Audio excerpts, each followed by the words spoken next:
Good morning. Today is January 17th, 2024. The time is now 9 a.m. I'm Kevin Day, Chair of the Custer County Board of Commissioners, and I will call this meeting of the board to order. If you do have a cell phone on you, please silence them at this time, and I greatly appreciate that. If you would join us for the pledge and the invocation. I pledge allegiance to the flag of the United States of America and to the republic for which it stands, one nation under God, indivisible, with liberty and justice for all. Please join me for the invocation. Oh God, as we convene this meeting today in the Board of Commissioners of Custer County, grant us in all our doubts and uncertainties the grace to ask what you would have us to do. That the spirit of wisdom may save us from all false choices, and that in your light we may see light, and in your straight path may not stumble, through Jesus Christ our Lord. Amen. Amen. Amen. Sure. Could we get a roll call, Kelly? Commissioner Day, Present. Commissioner Kanda, Here. Commissioner Epp, President. County Attorney Dan Slater, Here. and Clerk to the Board Kelly Camper present. All right. Audience introductions. We'll start with you, Clay. Oh, sorry, yeah, I'm sorry. I spoke real quiet there. Clyde Butler, the airport manager. Stephen Wilcox. Joni Wilcox, James Gilbert.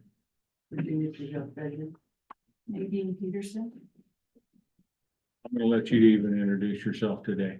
Deputy King. All right, and we have three people online. So if anybody does go to speak later, if you could identify yourself for the record, I'd greatly appreciate that as well. Amendments to the agenda.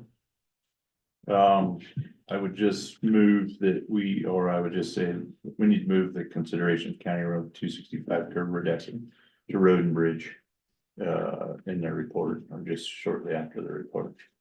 So And we keep don't him from hold- being here all day. yeah, so we don't hold him up. All right, You get better things to do. Good idea. and then a note that the sheriff will not be here today. And then IT will give their report right before the consideration of certification of mill levies. So.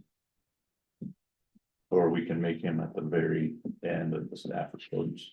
So, So put him under CS, under the, yeah, Extension. yeah. Please, sir. okay, I have an arrow drawn. If I forget, Yeah, yell at me. Anything else? I don't believe so. All right. No minutes today. Commissioner items, Commissioner Kanda. Not much here, just real quick, because we had a long agenda today. I found the two contracts, I've had them in my files for Shakespeare. That contract, and I've got the contract for the sidewalk too. Okay. So I'll hand them over to you, Lucas. Also, did make contact with the Indian Nation, and turns out the ops guy that used to be in charge of the aviation department's now running the ranch up here. And so he's got the council, some council, the Indian Nation came over and they said, well, didn't realize we had that. We're gonna have to get the our real estate guy in on this to figure out what they're not interested in keeping it. So we'll see what kind of a deal we can work out to transfer it back. Okay. That's the process right now. That's all I got for right Commissioner, So I did remove the finance report because I knew this meeting was gonna get long, so I'll do a little bit of it right now. I did interview a consultant yesterday a little bit, and I'll be working on that contract to present to you guys for approval.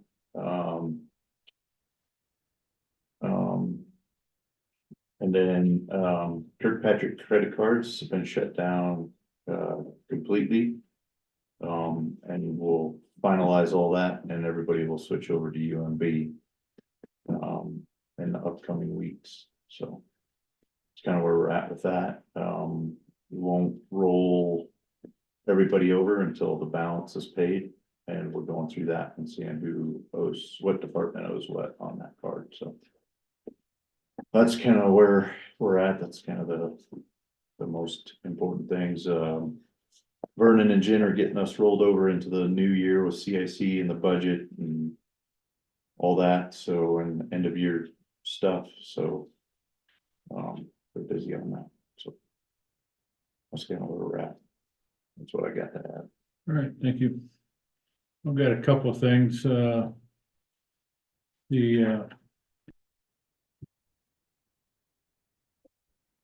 something here, find it. Right there, thank you, sir, I buried it. You're welcome. I was going to address the situation with the, between UACOG and the Rotary van service. Cause there's been a lot of information, some good, some bad, running around out there. And, I have a release here from UACOG that I'm gonna read real quick, on that. So, and UACOG is the Upper Arkansas Area Council of Governments. They had 2 grants that they administered that went to the van service.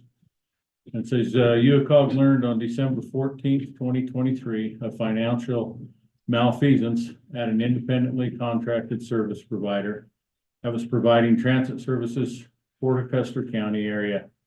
UACOG's preliminary inquiry shows that an entity affiliated with the Wet Mountain Valley Rotary Club misappropriated government grant monies intended for transit services. The discovery of these issues has led UACOG to promptly terminate both of its contracts with the service provider, make a report to law enforcement, and commence an internal investigation into that matter. UACOG is also currently investigating options to replace the prior service provider so that it can minimize any disruption in the transit services. And as this is an ongoing legal matter, they cannot comment any further. So I wanted to get that out there because my understanding is there's a lot of things going around. And so I just wanted to let everyone know what their situation is and why that happened. My second item real quick also involves UACOG, because I sit on that board. And they sent their meeting schedule out after we set ours.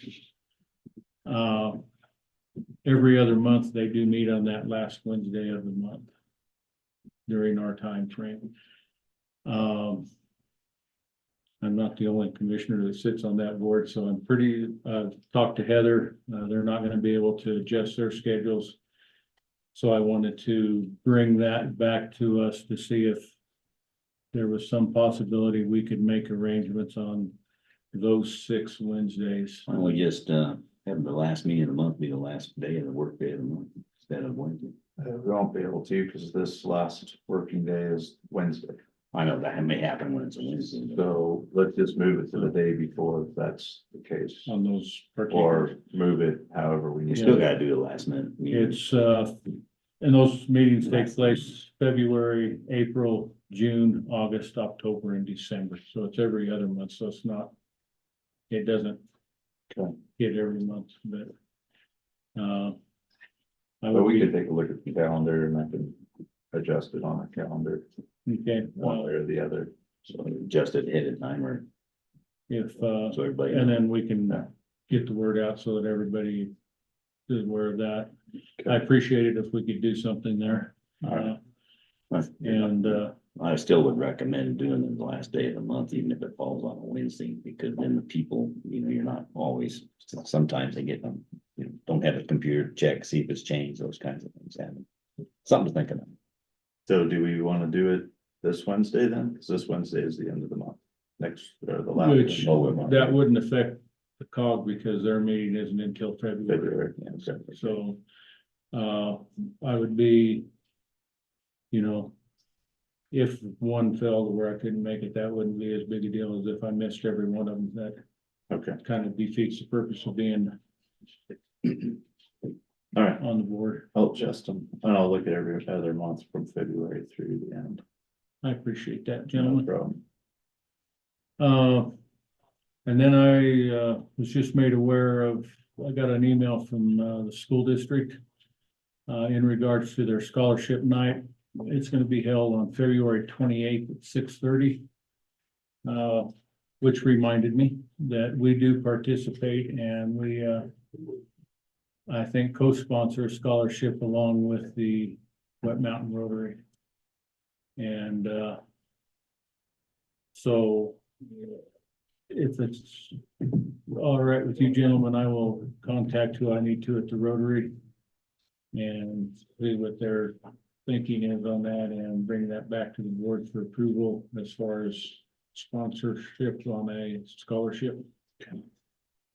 And then one quick note here on the finance department. This printer that they are currently using is starting to have quite a few issues. It served well. It's the one that Dorothy had donated to them. To the finance department, but it's getting to where it's getting very hard to work with, starting to have a lot of issues. I think Vernon's gonna bring that up in his report. Okay, I won't, With some recommendation. okay, because, I've talked to him about. all right, so if he's gonna bring that up, I won't go any farther on that at this time, so. That is all that I have at this time. Okay.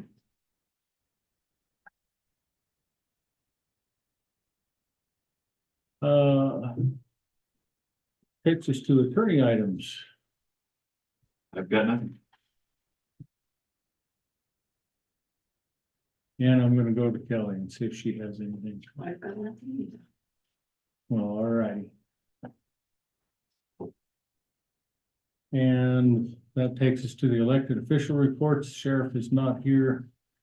That will take us to you, Virginia.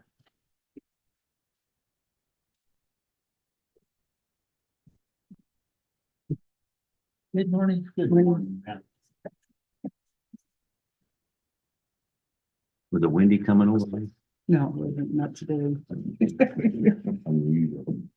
I think it will be. When I came over the mountain, you Was can it see that? the wind clouds over the sand ridge there.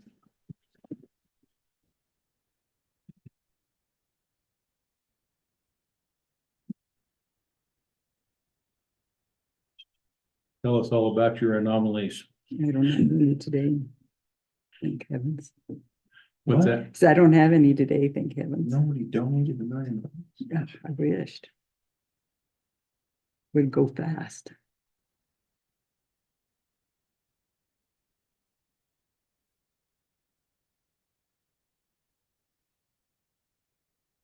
So this is the treasurer's report from 11/1 to 11/30 and 23. Mhm.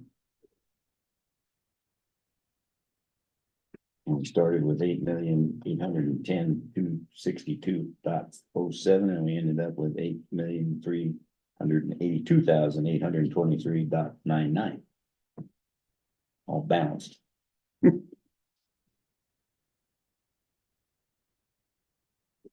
I don't have any other.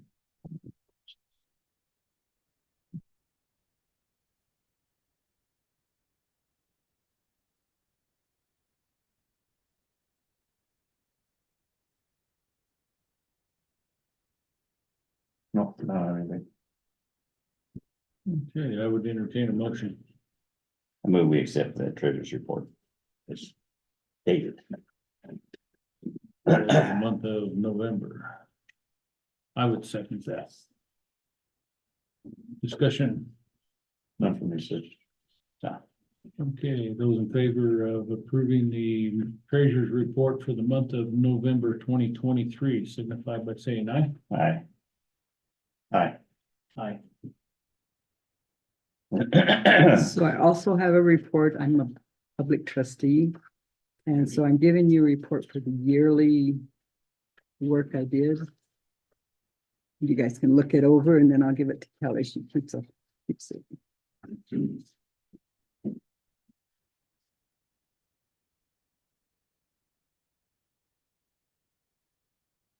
Remind me what a public trustee does. Public trustee foreclosures and release of deeds of trust, release liens. Foreclosures are against the property owner that has defaulted on their mortgage payments. I currently have one right now going. This is through year end. Mhm.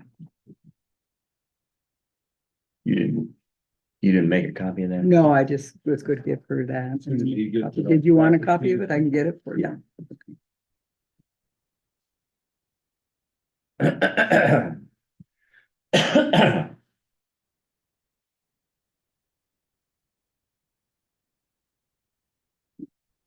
Not too many. No, we have actually been fortunate this year for foreclosures, very fortunate. Releases would be better because then that would be showing the economy is moving, but they're kind of down. No delinquent taxes either. That has nothing to do with that. Just seeing how stable things were. We always have delinquent taxes.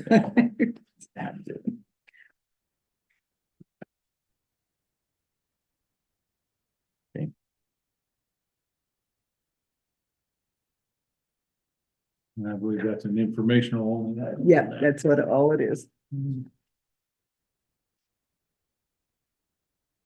Pretty painless. Hmm. Pretty painless, thank you.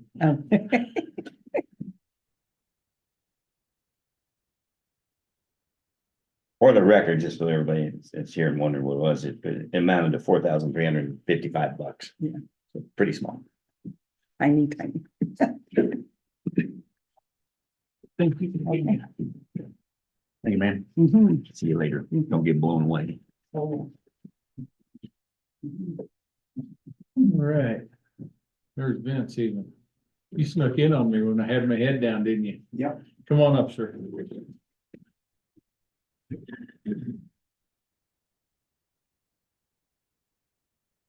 Morning. Morning. You were stuck in a snowdrift somewhere. We're working on them now, so. Everything's open right now. Yeah. Yep, for now. It looked like when I just commented a while ago that when I hopped over the mountain, I could see two nice. There's no long snow strings of left in the clouds, valley but to blow, so it's all gone. Hopefully. It's in Kansas. I'm looking for your report here now. Got it.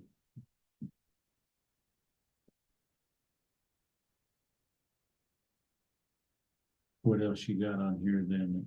I got 119. You guys took quite a bit of ground there, didn't you? Yes, So, Yeah. And you're done with that? yes. I don't know if it's on you guys' agenda about the 265 thing, is it? We're gonna address that here with your report, so Okay. we're gonna go over the report part first Okay. and see what you had.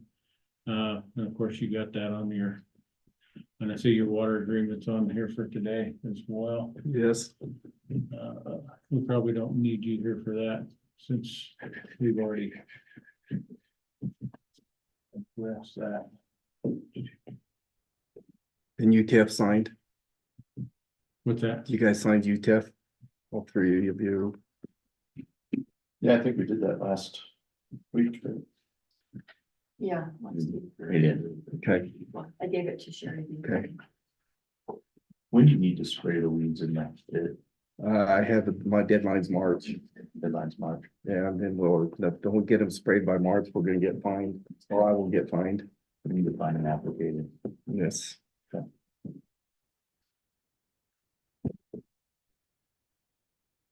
Making a note on that.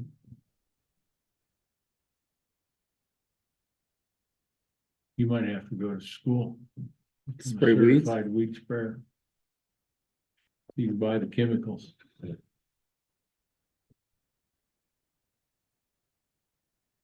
Speaking of weeds, you still looking for people? Yeah, it'd be best, the best thing to do is put the board back together. That's the best. And we signed an agreement with Fremont County, right? Or was it Wharf? We had one with a, Personnel. and they declined anymore. I think that Fremont County would be willing to do another IGA with us. But it's not like what we've had in the past, so it'd be modified. So and I still need to sit down and talk to you on that. So we gotta come up with a Kind of plan. affects you, so, Yeah. and Weed season is not gonna be here. So, and then I'll get moving on the stuff on that. but You have a timeline on your, when you might start on that, fuel system? Then I gotta get a hold of the other entities, Okay. cause I didn't know if you guys are gonna approve it or not, so that's why I did not get a hold of the other entities on it. So are we gonna involve the sheriff's department to help pay for part of this, even though they're part of the Custer County? Cause they're the second user of fuel, it's gasoline, to help pay for this system. Should be in their budget. Well, And then they should, last time we had this, we didn't include the sheriff's department to help pay for the system. It was just the private, like the town of Silver Cliff, the town of West Cliff. And the other private entities that use it. would we be better off, charging a little bit more per gallon I can, and pulling it out of that? well, I mean, it's like charging ourselves. We gotta figure out a process here. It's either one budget or the other. Well, the only problem with Has to that be is paid. that they were not aware of it when budgets were put together. because the last and- time we didn't do it till after you guys already approved the budget and then we had a snag, so we held that money over until the following year and got it done. When Braden was here, that's what we did. On the fuel system. And that was 11, No, it's almost $20,000. Cause if you charge by the gallon, then every entity that uses the fuel system pays for the upgrade of the fuel system. That's what they were doing with all the entities. Well, the last time we had the fuel system done, the town of Silver Cliff pitched in, the town of West Cliff pitched in, and the fire department pitched in, the private people. And Road and Bridge picked up the rest. And we based on the percentage of consumption of fuel used, is how we made the payment. And I'm okay with doing that too, but then goes out to all entities, not just, It's easier to budget. way easier budget if it's just a cost of on fuel, but. So what do you want? What are you bringing up? Well, does the sheriff help to pitch in? Cause The county has to pay for it. yeah, it's gonna come, or does the Road and Bridge pick up the sheriff's department? It's part out of my budget. No, shouldn't have. Should have a budget that is transferred over and then on whatever plan the entities have. I think it would be, but we probably hit every entity less if they were just doing it on their monthly fuel bill. If we adjusted the cost of the fuel. You'd have to figure out probably total gallon usage and Or you transfer, So you- he pays you, recoup that within transfer it to you. the year's time. Yeah, it's too bad we weren't collecting it all along, so we had the cash to pay for the new fuel system. And that's probably Yeah, that's really what we need to do, too late, man. is pay off this one. If the life of this is 20 years, 10 years, whatever that is, we need to up the fuel to whatever it's gonna take to pay this off for 10 years and then start collecting the money for the next one. Good idea. Meanwhile, That's how I see you it. gotta talk to the Yeah. sheriff. Okay. Get a billing figured out, So transfer. So What's your thoughts on that, on just doing it through the cost of the fuel? We can raise the fuel up. You'd be out of the, upfront cost, but you'd be recouping that. Through the price of the fuel price going up through Yeah. the monthly So you wouldn't see it all up front, but, monthly statements. so That'll I work. mean, whatever the cost, raise it by whatever projected cost of the new system, prorated over whatever, figure it out. your tanks are still gonna be good, but you got upkeep on the pumps and. It's a Vita root system is outdated. There's no longer parts for it. We got some wiring harness problems from the pumps to the building probably. They're shorting out when it's cold or wet. So, Need to rewire it. Yes. And we'll dig the trench ourselves. So we told the contractor will dig it. Okay, I think personally, I'd be good with you doing that if you're good with that, eating the upfront cost and then collecting it on the Okay. increase on the On the fuel. back end. Yeah. Okay. All right. That'll work. Take that as a yes. Okay. All right. Anything else before we talk about 265? Or, yeah, 265. You're. One guy just resigned, right? Jeff? Yeah. Yeah, he started his own private business And you're not gonna replace until this spring. until spring, okay.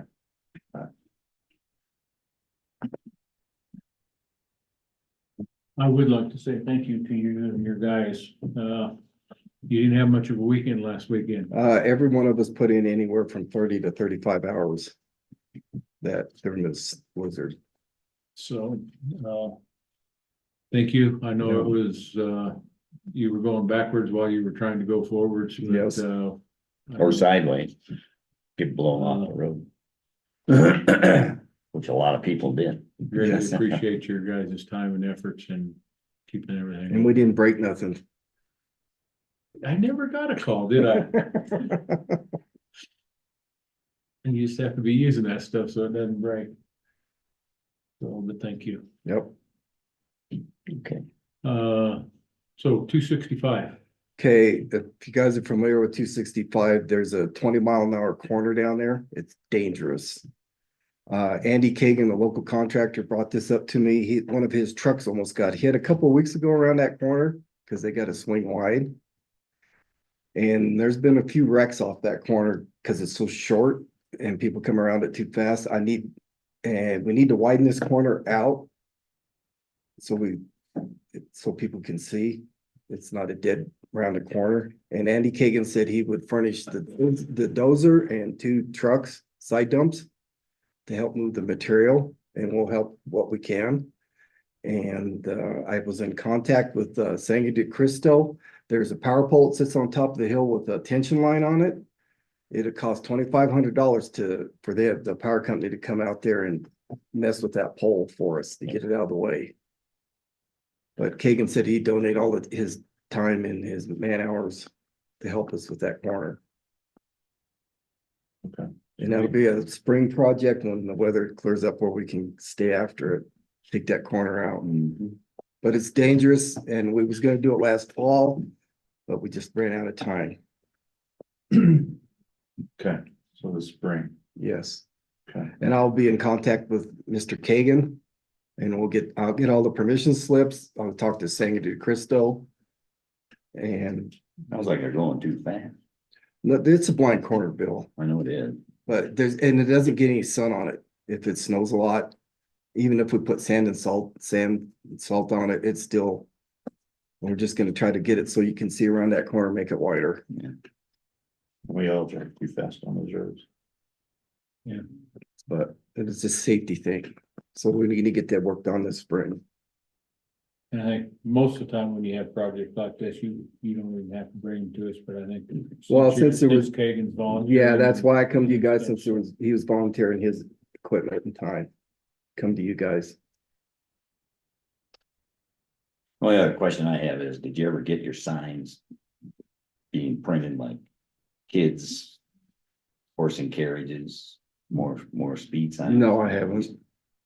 We're having a problem getting, we need them on Mason, But the wind, they'd probably be in the snowbank, wouldn't matter what. so, but. Anyway, eventually. We're gonna have to Yeah. coach. Sometimes like when we got problem road space bill on Macy right there. If we put signs up there on that west side or even the east side.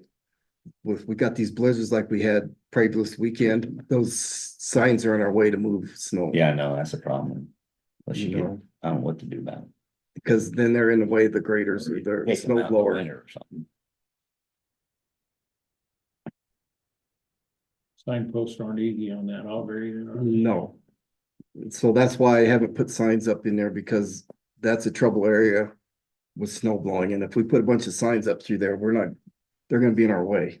Mhm. Cause we reach way over there in that borrow pit with graders and get that snow out. Start with a corner post. Yeah. So back to 265. I think the reason he brought this to us is because of Kagan wanting to volunteer his time and man hours and the equipment. So that would probably require us to give him a decision on that. Just because it doesn't, it just involve road and bridge. And that would be, that'd be fine. Well, I don't know Andy Kagan, so I'm. He's a leaving good it guy. To your discretion and your judgment of. And then your supervisory of. Yeah, I'll be down there. Yeah. Okay. Okay. I'll deal with all the private stuff, commissions and Sangre de Cristo. Yeah, 'cause we're gonna be 811s. cutting into somebody's Yes, property too. yes. I'll have to take pictures and take the private property owner down there and show him what we're gonna do. So he knows what's going on. Well, sounds like a. Good thing to do. Okay, Check it out and bring her back. So. Alrighty, all right. move That's forward it. with that then, sir. Okay, We did have that as a consideration, so I would entertain a motion to give him authority to move forward on that. I'll move to do that. I'll second. All right, I have a motion on the floor to approve road and bridge to move forward with the County Road 265 curve reduction. okay. Any further discussion here at the table? Hold on. Public comment? Hearing none and seeing none. Those in favor signify by saying aye. Aye. Aye. Aye. Go for it. Okay, thank you. Thank you, Dennis. Thank you for coming in. See you later. Okay.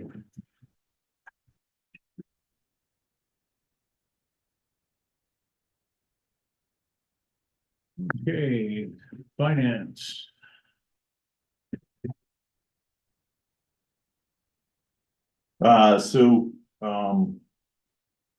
Jen has stepped up to administrate both, right now, both the finance and the HR. We have 8 HR applications, 3 that we previously had, 5 new ones so far, and we have 4 finance applications. She So said eight HR. we have 8 HR, currently in queue, so Could you give me the other number, sir? 4 for finance. So I was gonna bring that up at the end of the meeting, but I'm glad you brought it up. We gotta figure out a process now. We gotta make some actions happen. So, you said there are 8 finance and 4 more, or There's 8 HR. all right, HR. 3 that we 4. already Yeah. had in queue, 5 Yeah. new ones that we've gotten within the last week, and then 4 finance applications. So we ought to review them. We need especially the finance as soon as we can. And if there's somebody there now, I'll look at them. And if you want to have a workshop to go through them, we can, or we can take a look and like we have in the past, our own assessments on it, and then decide which ones we want to proceed for, if they meet the requirements first of all. Right. And then we can have a workshop to interview. So I have had, quite a few members of the, public reach out and ask if we could have a review committee, for the finance director. Their suggestion was we pick 2 or 3, members, each commissioner, and set up a board just to review those and then make their recommendation to the board. And ultimately, it is the board's decision, but that's out there, and there is discussion on that, and then it comes from all flavors of society, so. I had others also, same thing, asking me that that'd be a good idea. I think what we've done in the past, like we did with the VSO, we include people that like both American Legion and the VFW. I think it's a good thing, and to sit there and listen, and we can hear and get their input afterwards or during the process. So I think it's a great thing, get different perspectives. Plus, there's experts that are financially, accredited people that we ought to all listen to. Let's make it happen. The HR, I think that posting is for another week. And the finance is open-ended until. Right, so just take a look, because we can't let the finance, as you know, March is coming up, our audit for 23 is due then, it can be submitted, and we still got to fix 22, so. I know the heat's on. If there's a real good one there, we don't have to keep looking. Right, but getting the committee together more than once or twice. And we need to make it sure that they're not an even number, it's an odd number of people on that committee. Is about probably enough, 2 times to meet, and. So, Yeah. or 1 time, and here's our One time, they ought to be able to. current applications, See if they're qualified or not, yeah. their opinion, get it to us and let's do it. And And if see that's the what way we wanna go, then we need to figure out. We need to be able to have a meeting to pick a committee. Yes, we do. You acknowledge it, that's for sure. Get the volunteers in and let's go. So, You want to put out a note, is that what you're thinking, Lucas? Or I would say, I've basically got my 3 people picked. If I would wanna go with 9, no, you don't want to get you. so if we wanna go with 7, I'll. Let's, why don't you pass your around to the 2 of us and let's see if there's somebody else that we can think that might ought to be added or not. Well, I'm just picking 2, so you guys pick your own people, and let's see if they're willing to all be part of this team that is willing to look over this. You want to pass like these in to us, or are we gonna just, so. I can. we could, it's, This is. Just so I'm sure we're all talking on the same thing. We're Yeah. talking, okay. What I'm hearing first, number 1, I'm hearing that you gentlemen would like to go with a committee. To select applicants for us to interview for finance. Is that what I'm hearing? Or is it finance HR? No, it's just No, finance. finance. just Okay, finance. that's what I'm wanting to make sure that we're all talking the same thing here. So I'm hearing that we wanna have a committee to select applicants for us to interview for finance. Correct. Okay. And so we would each,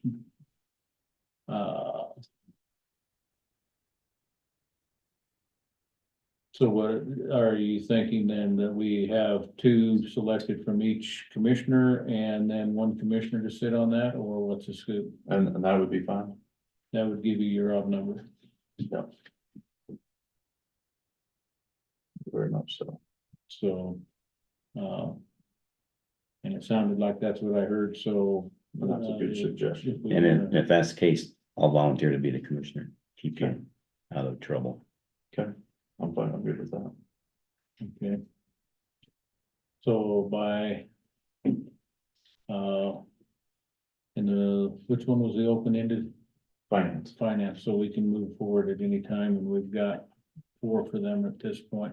So what maybe you guys should do is look at those 4 applications and see if we have the right More than one applications or to none. even go forward. Yeah, that's So, right.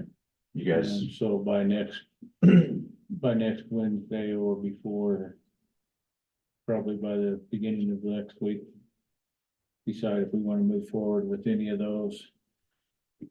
But if we're gonna do that, Why don't you just, let's get the committee together and see. if That's- they're qualified. yeah, if we're doing that, there goes the committee. If we're Yeah, let's not. Let's- if we're gonna go through the applications and decide if we want to move forward, I thought that's what we were just. What I just heard, that we were gonna form a committee to do that. Let's Okay, well, do we it can that do way. that. So I'm good either way, I think, but I guess it needs to be one or the other, I guess. So, okay, I like the idea, and if I'm gonna be the commissioner, then I'll go push them, I'll get the committee, whatever. No, you'll put together the committee off of Right, that's what my I, 2 people, his 2 people. right, your that's what 2 I mean, people, Right. no, that's what I meant, is I'll get them and get looking at these applications as soon as possible, we gotta get on it. Mhm. Okay, so if we can get them up with some names for that by the beginning of the week, and we can have that. Maybe put that committee together at next Wednesday's meeting.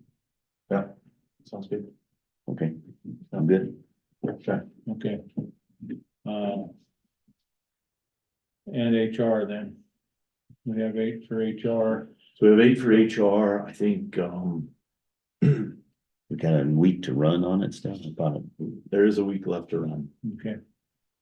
but it, I would- but it doesn't mean that we have to wait till it finishes either. We have 8 applications. okay, let me look at them then and. Okay. And then we'll go, so I'll let you know, and we'll decide whether we have, the workshop. Sounds good. Okay, All right. moving along. So that was in lieu of the. Any other report from there? Correct. Okay. Planning and zoning. Morning, Dorothy. How are you? Good. Morning. Morning. Dorothy. Morning, sir.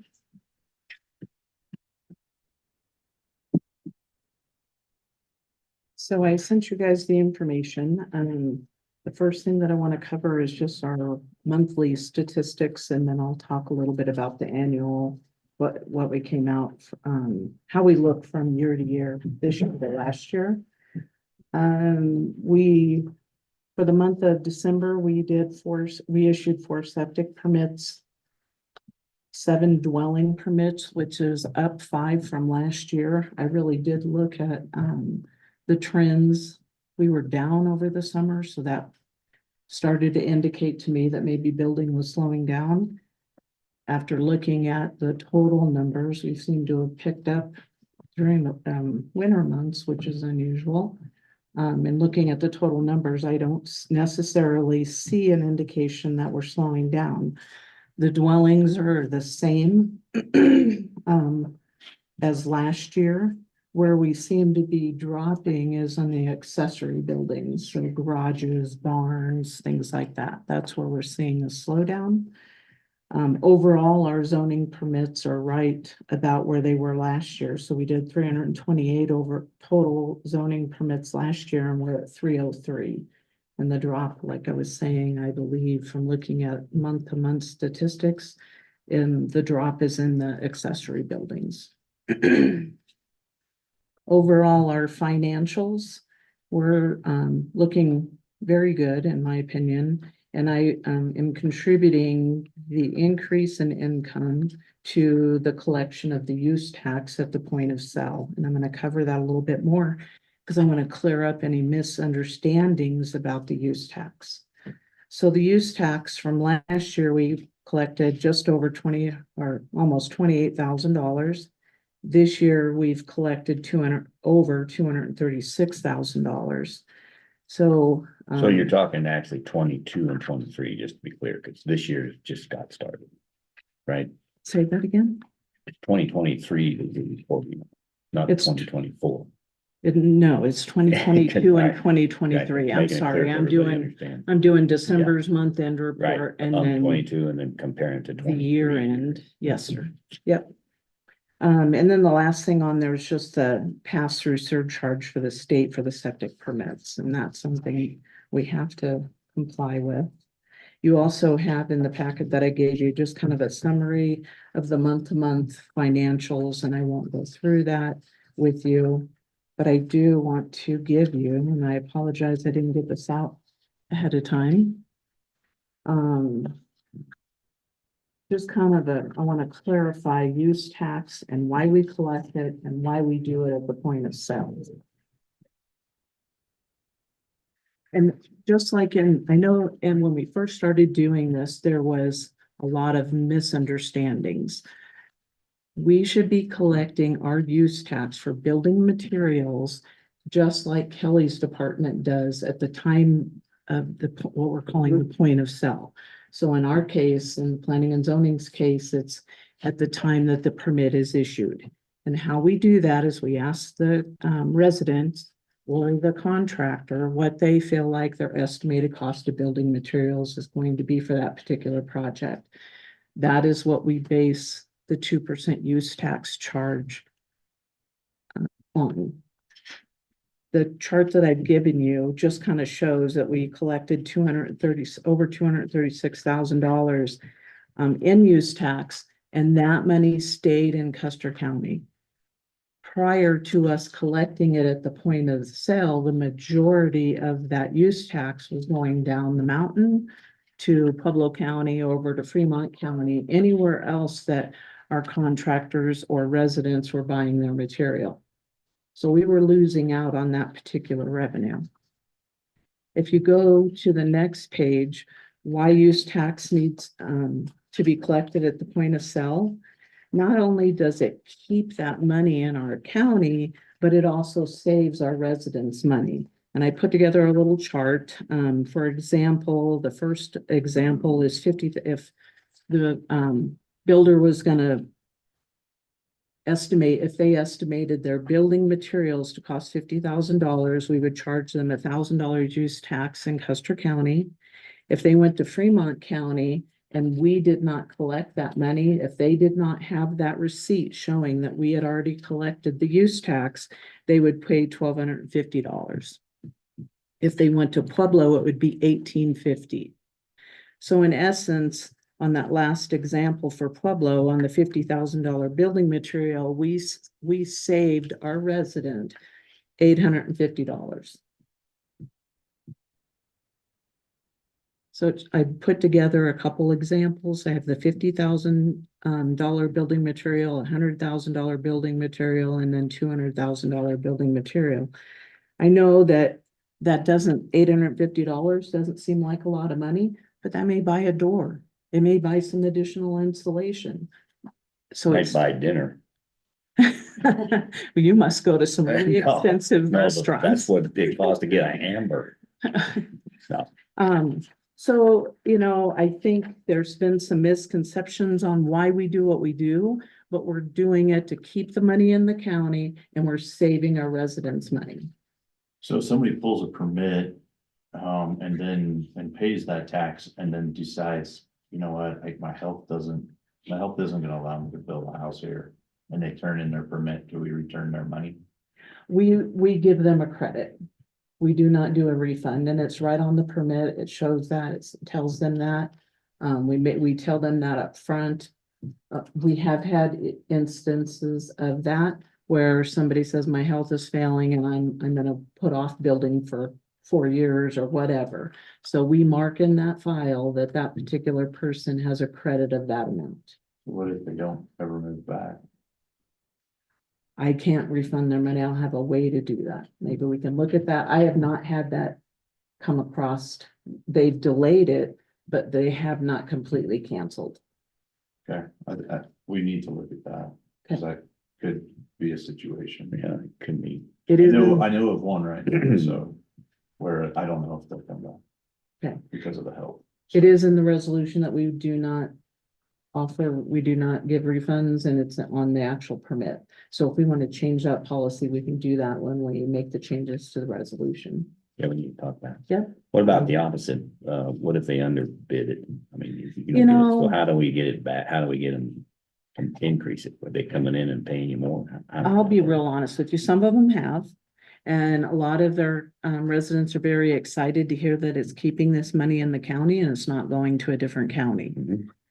Mhm. If we're asking for an estimated building material amount, Mhm. when I go out and do the close out with the assessor's office, if we see that it's a $2 million home and they only gave us the value on the building material of a $500,000 home, yes, I'm gonna question and ask for receipts. For the most part, I'll be real honest with you, they've been very honest upfront. They ask questions. A lot of times, if they're using a builder, they'll bring in the estimate that the builder has given them to show what the amount of building materials is going to cost. I do not sit down and go over each receipt with each individual and nickel and dime them. I go off of their estimate. That'd be mainly just on a blatant, Absolutely. where they're blatantly underestimated. Yes, sir. Well, it's something we can talk about rather than wasting time today, but you could do something that says if you're gonna give them a tax exempt number to take down with them, they need to come back with the receipts and do it real time. And we could do that. I just. If it means that much, and we- that's something we can discuss later. Absolutely. Yep. I'm just trying to. I guess, take the resident by their word. And for the Me most too. part, it seems pretty accurate. But usually a building is an estimate, and they should make changes real time when they're Yeah. building. Anyway, just thought. And we're bringing in the $230,000 that we weren't bringing in before. So I haven't, like I said, been trying to nickel and dime anybody, but we can discuss that. That's I'd be good. glad to do that. The next paper that you have in your packet, I think and my last report was talking about revenue. And maybe there was a misconception that that was my only goal. That is not my only goal. I have sat with Kevin and we talked about what things we need to focus on. I'm open to adding to this list or changing this list, but this is where our focus is going to be this year. And I think most important, we need to focus on servicing each resident that comes in and providing them with superior interaction and communication. And we need to start educating the community. And that's one of the things that we're going to start doing. We're going to create and publish educational information in the paper on a monthly basis. I would like to do it more often, and if I can, I will. But I don't want to commit to something I can't continue to do. So I'm putting in our goals that we'll do it monthly. We're going to seek and attend training and continued education through events and any type of training that we can find to develop and I guess, educate Delana and myself. Continue to develop strong relationships with the community, the planning commission, the board of zoning adjustment, and other local officials. I think it's really important that our department get out there a little bit more and start building those relationships with Silver Cliff and West Cliff, and we work together more as a team and collaborate. So that's one of our goals is to start doing that a little bit more. Provide updates on changing requirements for staff and others, for state and other regulatory agencies. And one of the things I'm going to talk about today is in regards to updating you guys on a little bit of a change. It really doesn't impact us, but we'll go through that. Continue to assist our residents with all compliance issues through communication, education, and consideration. And I put consideration in there because I think we need to consider the times that our residents, the rough times that we're going into or that they are having, and try to work with them. And we always have, and we will continue to do that. Resume efforts to update and bring up to standard the Custer County outs regulation. That's something we've been working on and we will continue to work on. Update the Custer County homeowners packet. That is out of date and we need to get that updated and put online. We don't have a lot of requests for that in writing or to hand out, but people do utilize that online. It's a useful packet, but it's very outdated. Host informational open houses to educate and build relationships with those who support our community.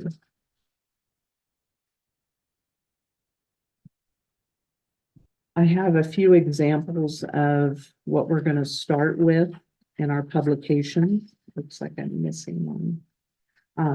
The first one we're going to start out with is just talking about what things you need to do to get ready to pull your dwelling permit. So if you're going to pull a zoning permit to build a dwelling, what do I need to do?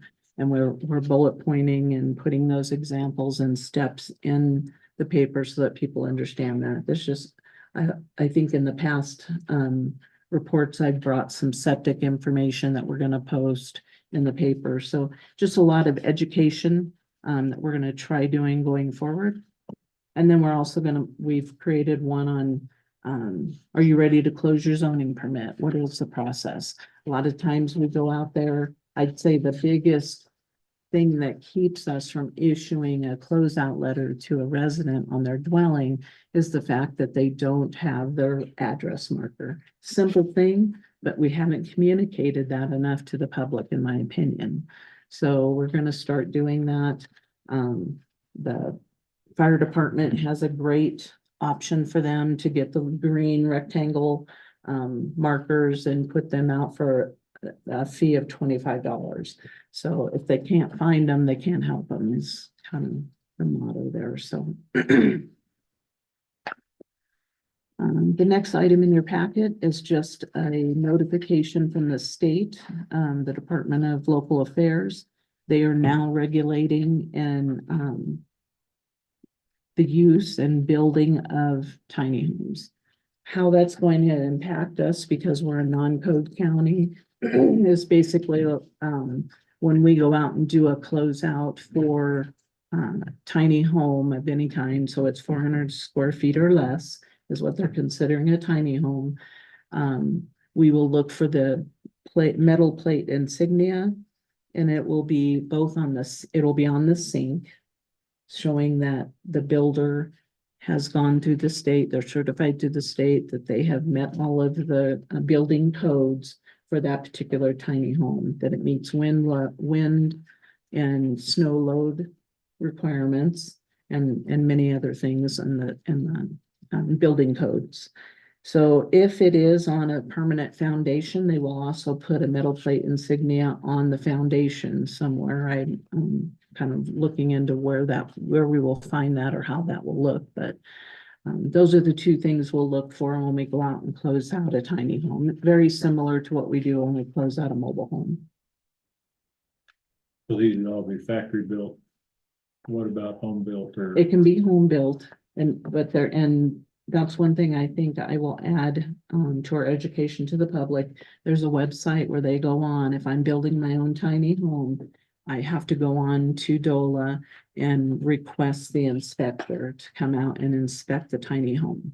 If we were a code county, that's something we would do as a planning and zoning department. Yeah, you make this, it just makes a statement, says it is a factory built. It can be Maybe. factory built and But there's didn't show- more. Didn't say there was an option. There's a lot more information, Bill. I Yeah. just gave you the summary Right. of what they sent out. It's a 62-page document. Right. And if you guys would like me to forward that to you, I'd be more than happy to. Let's see, right after I asked my question, I looked on halfway down page 3, can I build your own tiny home? Yeah, right. The last item I have for you, gentlemen, is just a little update on the leasing of the land that's out on County Road 328, just past the landfill on the left-hand side. I believe that the state land board did sign the lease based on the information that I got from my contact with the state.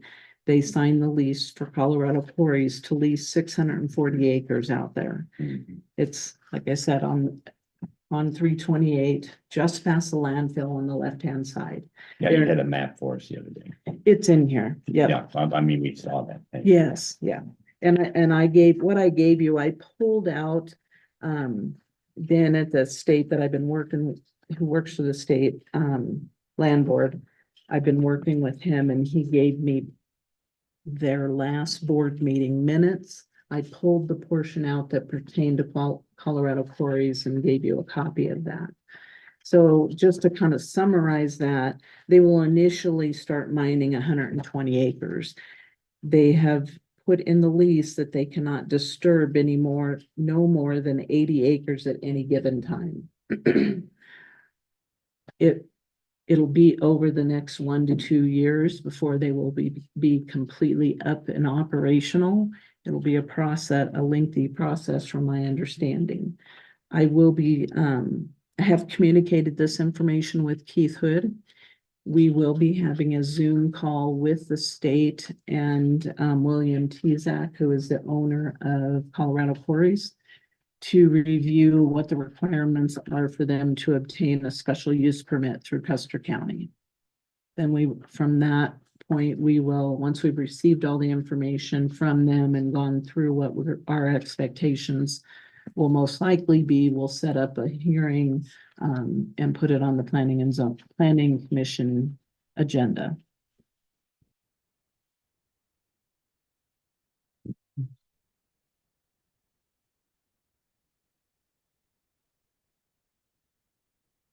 Any Good. questions? Good.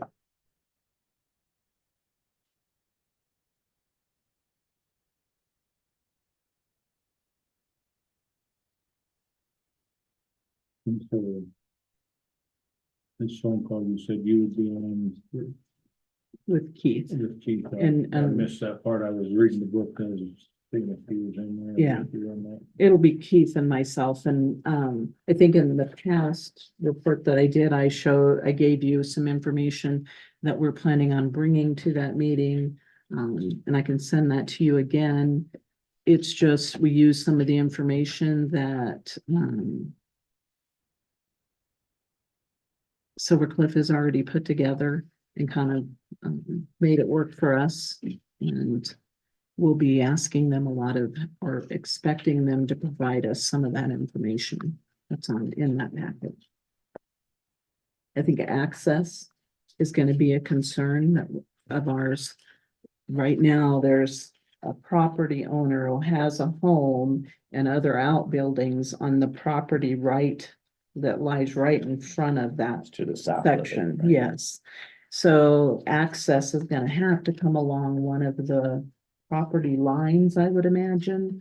But that's one thing, that's probably gonna be one of the biggest things that we're gonna have to work out with them. There is a large gully that runs through the middle of that property. So I will be getting with Jerry Livengood as well, to kind of take a look at the land and see if that's a concern of his. And a lot of it's gonna depend on what 120 acres they deem that they're gonna start on. So once we find out a little bit more information about what their plans are, I'll get with Jerry and Keith and we'll take a look at the land. I've already suggested to Keith that the planning commission do a site tour of that property so that we all kind of know what we're looking at. What's their goal to start mining? What do they want? They're looking, Like in a month or next summer? it's gonna be over the next year and a half, 2 years. Those are big questions that I would have is Rosita Road's gonna take a pounding. Yeah. Are they gonna weigh their trucks before they leave site? 2, where are they getting their water for dust suppression? Those are questions that we had for them in that document that I provided before. Those are things that we'll ask them from the planning commission will require that they provide information then. Process. Yeah, because Good. it looks like they're wanting to move a lot of trucks on that. Okay. Road was built with chip seal, not a mat. So I think that would need to be addressed. Before they even start, really, because it Yeah, won't take them because long. they'll need to supply. We need to upfront make sure that we will be able to do the repairs or the building of a better road for that type of traffic on there. Cause that's gonna be a big increase in traffic. Yes, it will, and. And then, I'm looking at you, sir, I guess, do you wanna be kept appraised of all this as it moves forward in case you need to address anything in it? Yeah. That would be. So if you And could some keep of these Dan in the Yep. loop on this all the way through as it moves forward, so he can. I'll send you an invite to the Zoom call with the state and William TZAC, so if you would like, you can definitely join, absolutely. But I would, I'm open to any suggestions and feedback from anybody, so He's been involved in some of Silvercliff stuff too, so he. that'll be he's a great. Very valuable resource, I believe. Yeah. And Colorado Quarries has done business in the county for quite some years, so it's not like we have a new mining company coming in. He kind of has an idea. He has a reputation, a good reputation, so I still have that quarry right behind. Yeah. Silvercliff. that's gonna be helpful that he has the experience. Thank you. You're welcome. For putting all that together. Thank you guys. Any other questions? Thank you. All right, Question? go ahead. I was wondering when people buy their, so they go in, this has to do with prepaying their use money up front. So if they go in and they're buying a lumber pack here at Ace, but they've already paid for it. So we're collecting it as a county, and then they're paying Ace over there. Just something that came up with a friend of mine, they're going, wow, how does this all work? I said, you know what, I'll try to find out. I don't know how that works, huh? I'll be happy. So I think what that does is just stay with the program. So pay your money again, but pay it twice. Okay, and it ended up the same place, maybe? I just want an explanation for them. There's 6 of them that live in Texas that are going, what are we doing? We're buying all of our stuff from me. Anyways, just throwing that out there. Can I explain? Yeah. Yes, please do. If a person comes in and they've already purchased any items, we do not charge them twice for that use tax. Oh, no, I'm not going there. They go in, it's a $400,000 house. They pay up all their use, what's anticipated that they're gonna end up owing you at the end when they complete the project. So then they go to Ace and they buy 95% of their stuff at Ace. So they paid it twice and it's still in the ballot. They're not paying it twice. Okay, We give them a receipt at the time that we give them Okay. their permit, their zoning permit. okay, That receipt shows what they paid in use tax. They supply or provide that receipt to Ace or Lowe's, doesn't matter, whether it's in county or out of county. They provide them with that receipt and they do not charge them the 2% use tax or whatever use tax in that area. So they're not charged twice. And I told that we tell anybody, if you have any issues, come talk to us. We've called. Yeah. We have had very, very Perfect. few. we're done. That's all. concerns. Okay. Thank you. Thank you for responding to that. No, good question too. 'Cause Yeah. It's been confusing in my mind for quite some time. If they do forget their receipt, they do pay twice. Well, and we suggest that everybody take a picture of their receipt on their cell phone, because that's the one thing you usually have with you. And we tell them if they've lost their receipt, they can come in and get another one. So we're covering them. Well, I think that people now are catching on. Everybody's adopted to what you put in place. Yeah. So that's, It saves it them a little almost, money. but it almost seems deceiving that we went from, what did we go from 20,000 use tax? Yeah, we weren't No, we- collecting it at all, right? So It we was went from 69. 20,000 to 200 and some thousand. Yeah, 236. So somebody was lying along the way. Or it was just staying down the hill. It was staying down the hill. It was staying down the hill, and honestly, I think, because when I look at historical data, it looks like we were collecting it at times. Not doing it up front makes you lose some of that money. And I think COVID probably, put a damper on some of that. That's my opinion. I wasn't here, so I don't know, but that's how I would explain that. Yeah. I've had to deal with this for a long time, in and out, so it's good. Okay. Thank Thank you, you. Dorothy. Have a wonderful day. Thanks. Thank you. Just to the report, Thank you. or do you need a Good- break? Good job. Let's do the airport and then take a break. Alrighty, come on up. I'm good.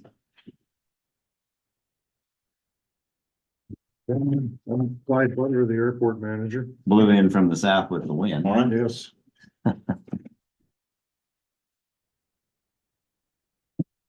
And none of the facilities at the airport blew away, by the way. Yeah, he didn't break any, overhead lights either. Skylight. Skylight? Must have been while I was on vacation. Yeah. We haven't been, I know you guys are not very interested in the fuel sales, but we haven't sold very much because of the season. It's just the way it is. And one of the points I brought up that I think has been resolved was that we need to change the physical address of the airport. And what I found is a lot of people who put the address of the phone of the airport in their phone, like the address that's on the website even, it takes them to someplace besides the airport. They get lost. So we've been trying to figure out how to get that done, and I think we might have talked to the right person the other day. Vernon said he was the one that changes those physical addresses, so he's, I think, working on that. Okay, otherwise, the AWAS is functioning normal, the weather cams are functioning normal. And the crack seal, the runway and the taxiways and the parking ramp is still an ongoing issue. It was supposed to have been completed on the 30th of November. Armstrong Engineering came to a final inspection on earlier this month. I thought I wrote that date down, for January. And they found some discrepancies that are going to have to be fixed before PMS can be paid. Do I need to list those discrepancies for you guys? No, it looked like, it looked like they overfilled them and Yeah, snow plow. the first time they Dug the bottom. underfilled them, the second time they came out and they overfilled them. Hmm. And then when the last time the snowplow plowed the runway, he plowed a bunch of it up, which not the driver's fault, it's PMS. So they've been notified. Yes, they've been notified. Well, what's his name? Chuck Murphy was there when the inspection was Yeah. done, so they had it pointed out to him. Okay, one other thing that I'm kind of pleased to announce is the runway lights that were donated to us by the airport in Denver have been delivered, and they're in our maintenance building now. And when we get around, if we ever do some data installing runway lights, we have some. That's nice. That's a big deal. Yeah, it's a big deal because those are very expensive. And we got them free. All right, the equipment status, the skid steer is fully functional. We got the forklifts for it now. The tractor is fully functional. And the mowers, Craftsman riding mower is still inoperative, but there's not much need for it right now. And both courtesy cars are fully functional except for the fuel gauge on the Yukon. Is it totally inoperative or does it just show full and then That shows empty all the time. shows empty all the time? Like a sensor in the tank. So did PMS get their cleanup done? No, that's one of the discrepancies Okay. on the inspection. And the final inspection is sometime this month. The final inspection was, supposedly the final inspection was done on the 4th of January. Okay. But they found those discrepancies, it'll have to be inspected again. And Armstrong is leading the charge on that still.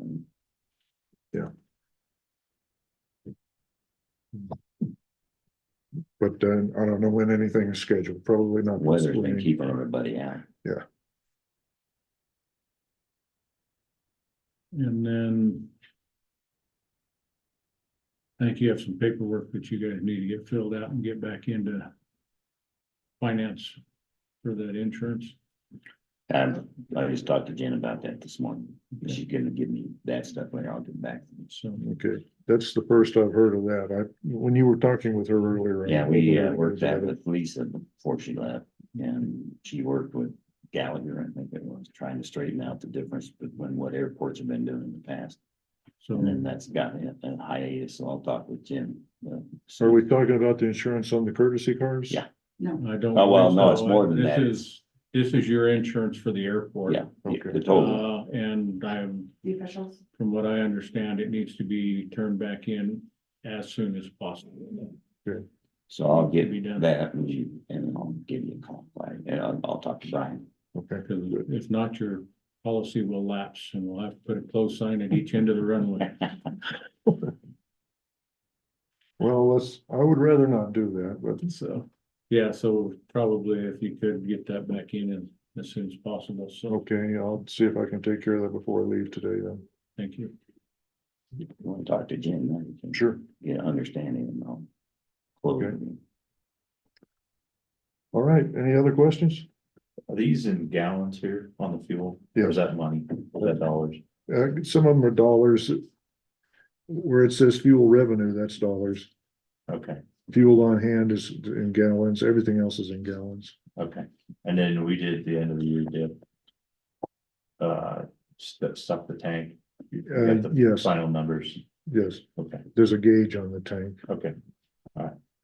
And then we need to start doing that monthly. Did you physically stick them or is it just going off the gauge? Just going off the gauge. Once they calibrated it and then they dip it and then they come back and check it again. Does the state not require a stick? The FAA does, and so does, I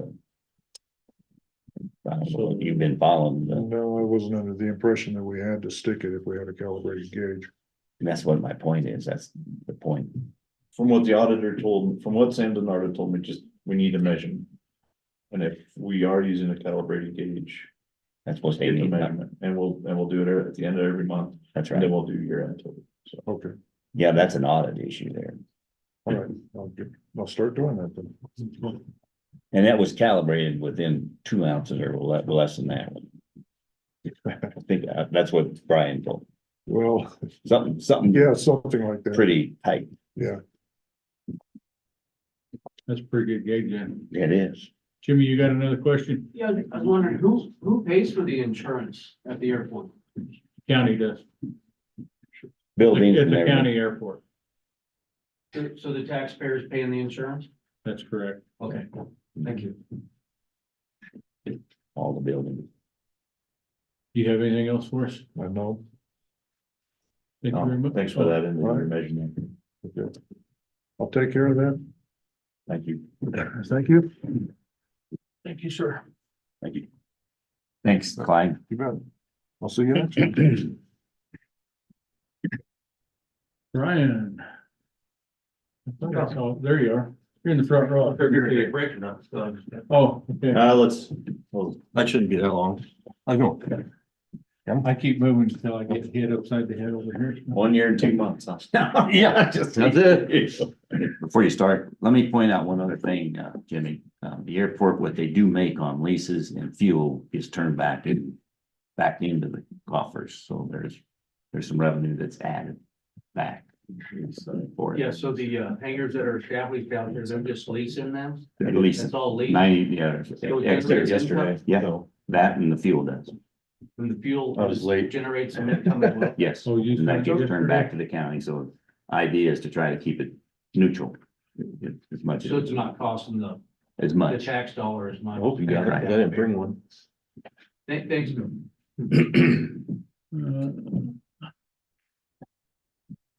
You had a question, sir? Yeah, how many leases of hangars are there out there? It's like 25 right now, 25? roughly. Did you find I sent it to Kelly yesterday. Oh. Because of Oh, Friday it was, we I closed. just, when I left a little bit ago, that's what I did. I went, so you got it, was like, Oh, I got it. I see. it's- See it? it's this morning. yeah, Different Yeah. that one and okay. extension. What I didn't put on there though, real quick before I forget. We need to get on the agenda for the commercial cubic yards that we transfer. So there's about 14,000, we did about 14,000 cubic yards of commercial trash. So we take $1 of that and we transfer it from the general fund to the county landfill expansion fund. That and what we make from Dionisio. So I can get with Kelly and we can get that on. If you can just give me those numbers. Okay. And then I'll get it on the agenda. Okay, I'll get with you. Thanks for remembering that. Yeah. Other than that, everything's running fine, right now. We did get the, CQA report for trench I from the state, so we can start putting trash in that trench. In fact, we started putting trash in it yesterday. So we can, utilize the two trenches that we're in, kind of strategically place the trash, and then we can dig out that other ramp. So anyway. So right now, we do have about 1 year and 2 months, give or take, of landfill space. In an email Jill sent to me and Cameron Blue, who's with WSP, the engineering firm, they were supposed to have a meeting first week of January, but it got canceled due to, I think Cameron was sick or something. Okay. But it's to discuss the area fill. In the liner, right? Yeah, and there probably won't be a liner, but they just need to discuss kind of what that looks like. So there's questions back and forth, and I'm hoping to be involved with that. I don't know if it's gonna be Zoom or what, but, Well, you can tell her that's. yeah, I'm gonna email both her and Cameron. I tried to reach out to Cameron by phone, but he didn't answer. So, I mean, it looks like we're moving forward. Okay. I mean, that document, the EDOP document was it's like 600 some pages, so that's why, I think it took Jill as long as it has to. Once she got on it. Yeah. So, yeah, that's kind of some good information. Hopefully, within the next month or two, we'll, have an answer on that large area fill. Mhm. And then we can move forward with, future plans. So we need to get on next week's agenda for the transfer of those. Yeah, I mean, it could be next week or following week, or Okay. it just needs to be, sometime. Okay, Usually do it in January, February. right. I don't have those numbers with me, but I do have them. Okay. I didn't bring them with me, I forgot. And that's from like PRO and Let's do Barrow and Oak. whoever else would deliver there. Yeah. Okay. But that's the only two commercial companies. Rusty started that years ago. I don't know if you knew that or not. No, I didn't. Yeah, Okay. Rusty started that, I don't know, 2019. Yeah, probably. For every dollar of commercial trash we brought in, $1 goes into that expansion fund. So, and then Dionisio, whatever It's been a few years ago. whatever money we make off Dionisio, not for the recycling, not Custer County recycling, but what the landfill. Scrap iron. Scrap. It goes in that fund too. Oh, just to add. I'll get you in a second. So we just got the invoice for the electronic waste. It was $300. Okay, So you want me to money- pay that? I could pay that Um, if you want to get it to me. I can take it out of professional services. okay. Yeah. Yeah. Oh, I think it's actually been coded, so Oh, I think I just went to buildings and grounds for that since Oh. the majority of it was yeah, monitors and screens that was from here. that was a good deal. So Really, $300 for 2-3 years worth of Yeah. collecting. That included his travel. Yeah, that was everything. That was the total invoice was $302 and some cents or somewhere. well, if you need me to, let me know and Okay. I can budget it through my professional services. Okay. If need be. Jimmy, I was wondering, what's the anticipated lifespan of the dump? So currently, right now, we're about 1 year and 2 months. Now, that the engineers have got the expansion to the state, and the state is reviewing it. And that's what they're gonna be discussing within the next, hopefully, few weeks. Now, if that's approved, the lifespan will be 30 more years. Oh, wow, So, nice. yeah. Good So deal. this has been going on for, years, this process, so. Hopefully, again, within the next month, we'll have a better idea. On if the expansion, because they just gotta go back and forth, you know, it's a large document, so, you know, Brian. I just wondered how the excavation TZAC's gonna be doing. If that's gonna lend itself down the road. Oh, yeah, good, I don't know. Yeah. Down the road, it might be another dump. They're already digging a pit. There's pretty good ravine there already. And then that will tell us then whether we need to cap that well off and drill a new well for. Correct, Or at some point, yeah, that'll have to be addressed, yeah, that well that's there. how soon do you think we'll need to address that? If we get approved. If we get approved, probably right away, I don't know, the EDOP, it doesn't mention that well, Okay. well, it shows that that well's there. But I don't believe it says anything about, You're using it Taking as a care of site, it well. before you actually start placing Test well. trash, Okay, you know, well, that's a good thing. yeah, so I don't know, that might come up, that we will have to cap that well before we, They'll give us conditional approval Yeah. probably or something. yeah, If they care about that well. Right. that much. right. Okay. Yeah, that well, it's all plotted on that map, you know, there's 4 wells out there. Groundwater monitoring wells. Okay. Well, Are we gonna have to put in more because we've moved? I'll have to look into that, I would imagine so, Okay. but that'll be probably. You know, Rusty, shoot, he didn't put those 2 in that until I think 2019. And the landfill was opened in 93, so, Okay. That's right. Yeah. so. We'll look at that, hopefully, once we actually get the go ahead. Okay. I think that's about all I got. Anything else, gentlemen? Are we seeing an increase, decrease in trash? What are you seeing? Are we Decrease right now, Decrease right. yeah, it's about half. But we're staying on track of what we kind of typically have done the Yeah. last few years. Right. Okay. I don't know, I'll have to look. I can go back to, I think 2020, well, 2012, I believe, is when Rusty got that new, system, I would document, you know, how many cubic yards, you know, what we bring in for money and all that, so. We brought in 317,000 last year. Revenue, well, not really revenue, because the budget was 375, but I was gonna bring those numbers and I forgot to, It's money and it Yeah. counts. well. All right. Okay. Thank you, Brian. All right, no problem. Take care. Take care. Thanks, Brian. All right, we'll take a short recess Thank you. Appreciate that. at 10:27. Okay. Little break time. All right. No, that's so. You come fix here. Excuse me, landfill guy.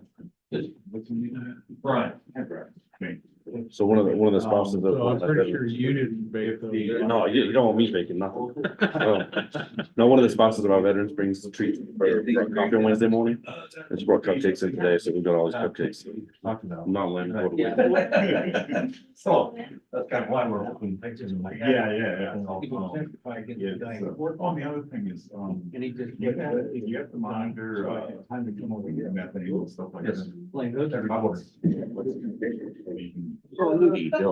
Wells being. I just sent you a note, because I was asked. I did, yeah.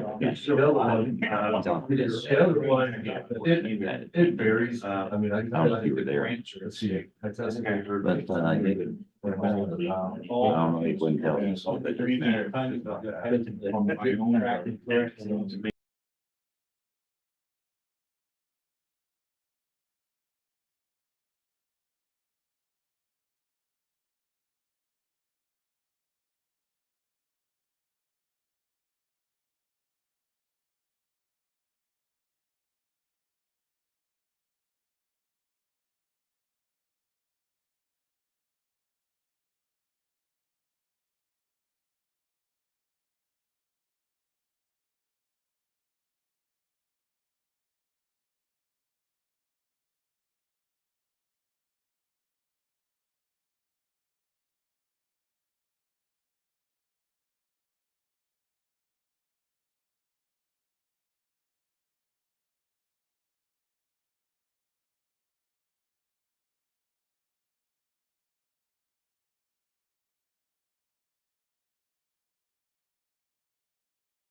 Recycling was on the list that had all of them before.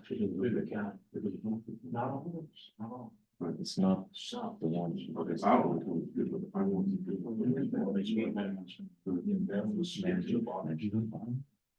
So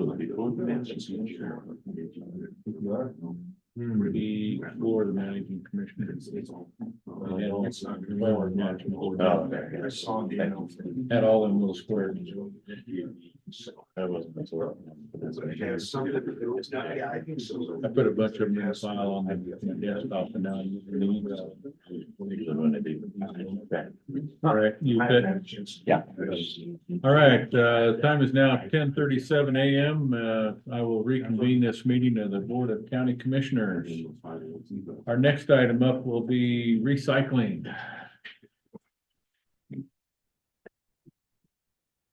Hey. Comment, Rob, that's just for you. Are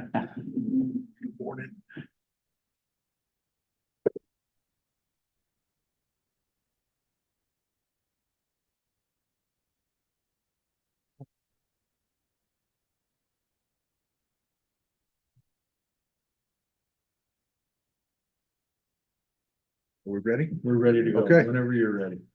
Okay, bear with me. I'd like to, actually, give our mission statement.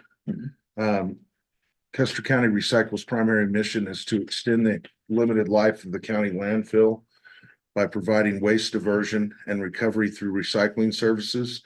This includes the operation of a sustainable Custer County owned and operated material recovery facility, or MRF. We've continued normal operations without issue since the last report on December 6th. Steve Wilkerson continues to do an excellent job as recycling operator. We recently completed an 11 by 14 storage room in the northwest corner inside the JLRC building at the end of December. The purpose of the room is to provide secure storage for tools and supplies and serve as a heated area. The building's not heated, so it serves as a heated area for employees and the volunteers. The room also will have internet access, allowing for, computer work, office type work. Cause you're the broker for all the material, right? Right. And it gets a little difficult, when it's cold, like it has been. I mean, sitting down inside the building and trying to do anything administrative, you get chilly pretty quick. So this is gonna alleviate that. We continue to prioritize safety. We have completed a safety booklet. I believe you've seen the copy of that initially. It's a four-part booklet. In addition to a safety checklist that requires our volunteers to sign off on acknowledging that they understand the rules and agreeing to comply with the rules while participating in volunteer activities. And we will be putting up a basic safety rules sign in the facility, in the work area as well. Joni Liebman, CCR board member, applied for a non-matching CDPHE grant to further CCR operations on January 5th. In the amount of $184,794. If approved, which we will receive approval or disapproval in March, it would be awarded in July of 2024. Is that part of the rebate grant? That is not. Okay. That is completely separate. The rebate grant is going to be based on mileage and transportation cost and things like that from our drop-off sites to the facility itself. As you know, last July, we were awarded 50,000. And we expect that number to be higher, Okay, but that is a separate okay. thing. Sure. Right.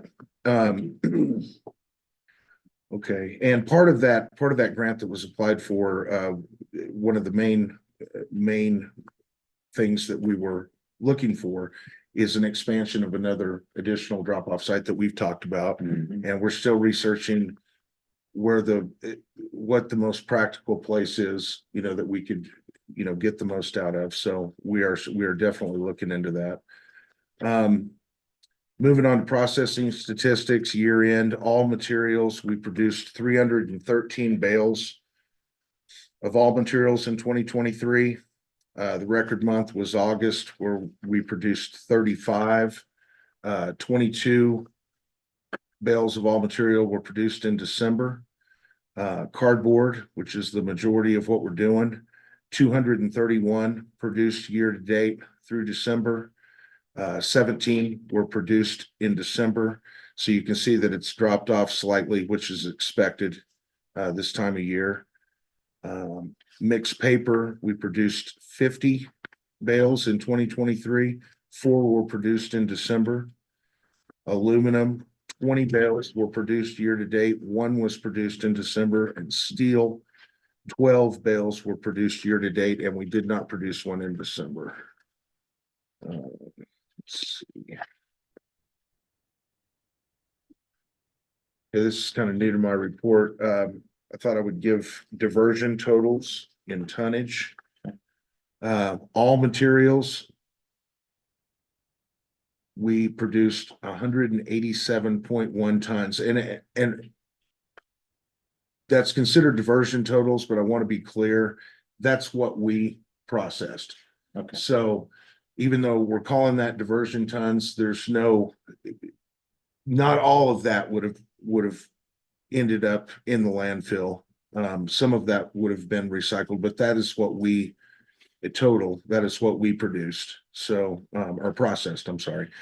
Cardboard, 138.6 tons, mixed paper, 35 tons, aluminum, 6 tons, and steel, 7.5 tons. So you mentioned that not all of it would have gone in. Is that because people would have taken it somewhere else to recycle it, or? That's an assumption that I'm making. I mean, I And just that's can't fine. honestly say that every single bit of what we processed would have found its way into the landfill, but we are referring to that. That's what the term the state wanted. So that is what that is considered our diversion total. If I may stop you for a second. Sure. What do you think, Brian, that's impacted us at the landfill? Yeah, it's a good question.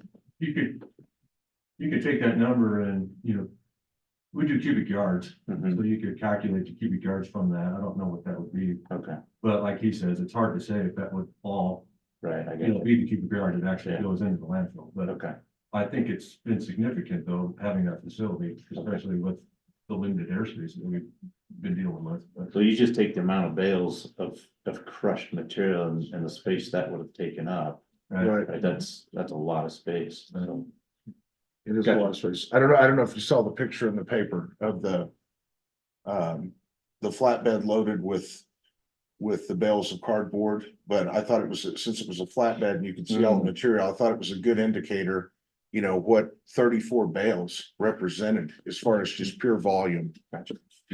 Tonnage wise, it's 12 tandem axle dump truck loads of gravel. Kind of give you volume. Not a whole bunch, but it's significant. And you probably get a better compaction than what you would with your compactors. yeah, So you can add that to your formula. cardboard doesn't like to be compacted. It likes to get caught in cleats and, throw it up in the air. Yeah. Oh, yeah. Yeah. Okay. Sorry. No problem. Moving on to sales revenue, year to date, this is an approximate number. As I've said, we're still awaiting, 1 or 2 checks. And so it's not going to be an exact amount, even though it sounds exact. 16,643.95 in all material sales. I do want to emphasize that, and I'll use cardboard as an example because that is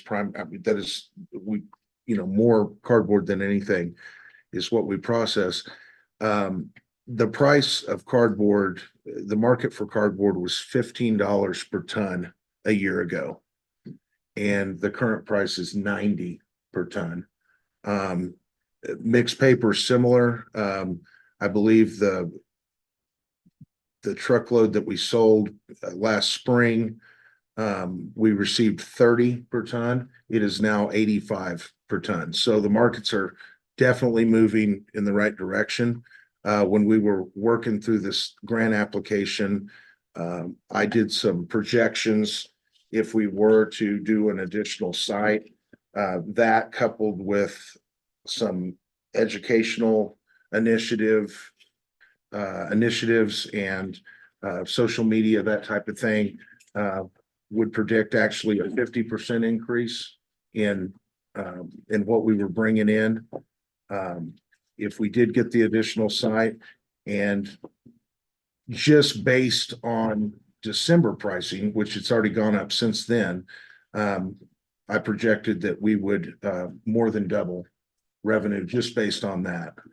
So that's a very conservative estimate. I have no way of predicting where the prices are going to go, but they have steadily moved up. So hopefully that will continue. Let's see, December totals, we received approximately 1,600 in cardboard sales.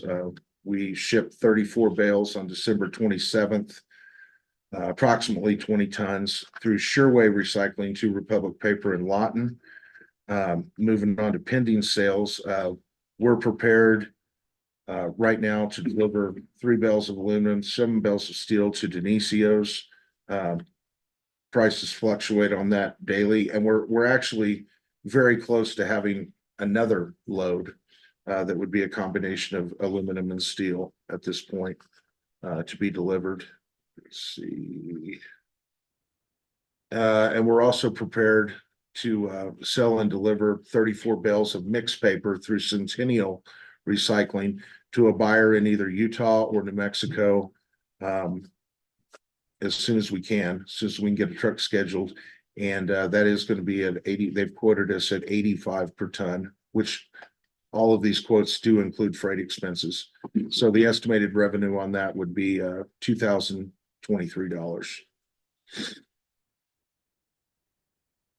Let's see, I guess moving on to volunteers. I can't say enough about them. Outstanding group. They do a great job. Currently, they come out Wednesday's the big day. We have a greeter that comes out on Thursdays and just greets the people coming in and assists them with any of their recycle questions. And then Friday morning, we have several volunteers that come out. And right now, they're mostly doing cardboard for us. That's just kind of the way we've got it scheduled. But they're definitely a huge help, and we appreciate them. We had 9 participating in December, so that kind of went down a little bit, and they worked 41 hours. I think that's about all I've got right now. Okay, so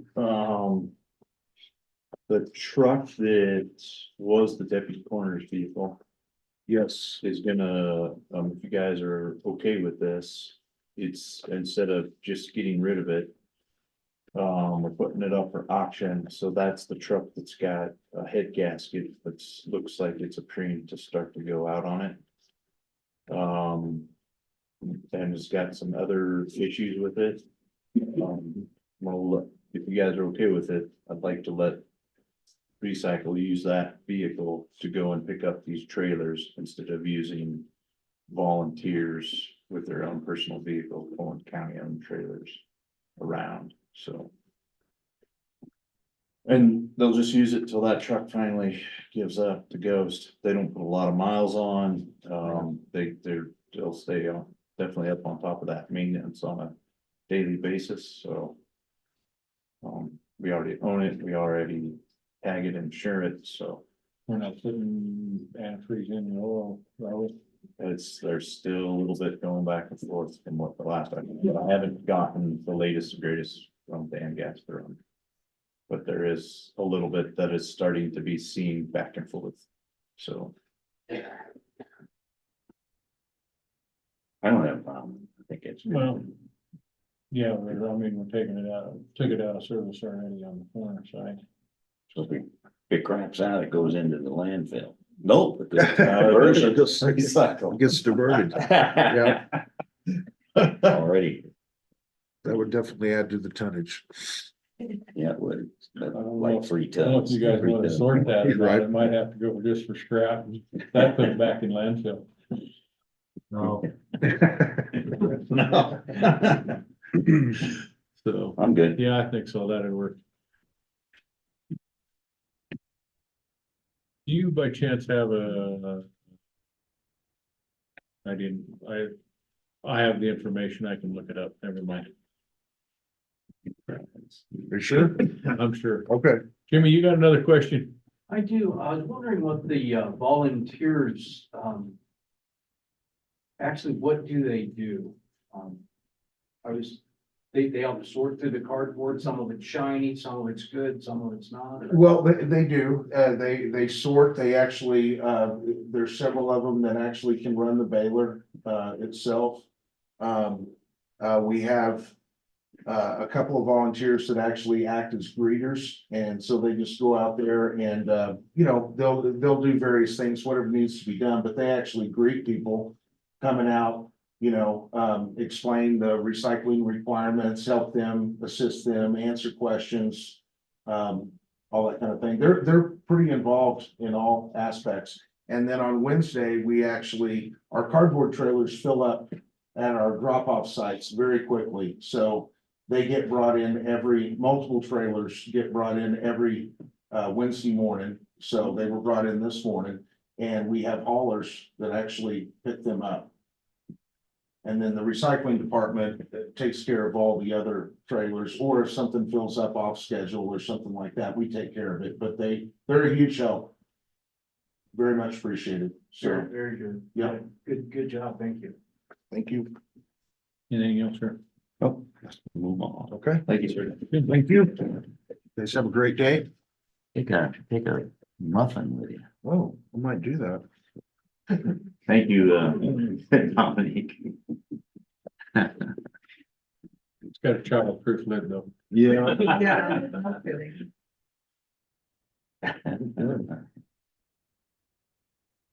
Next up is who? Oh, I believe that we Our have. favorite Laura. human services person. He didn't want to bear the grief.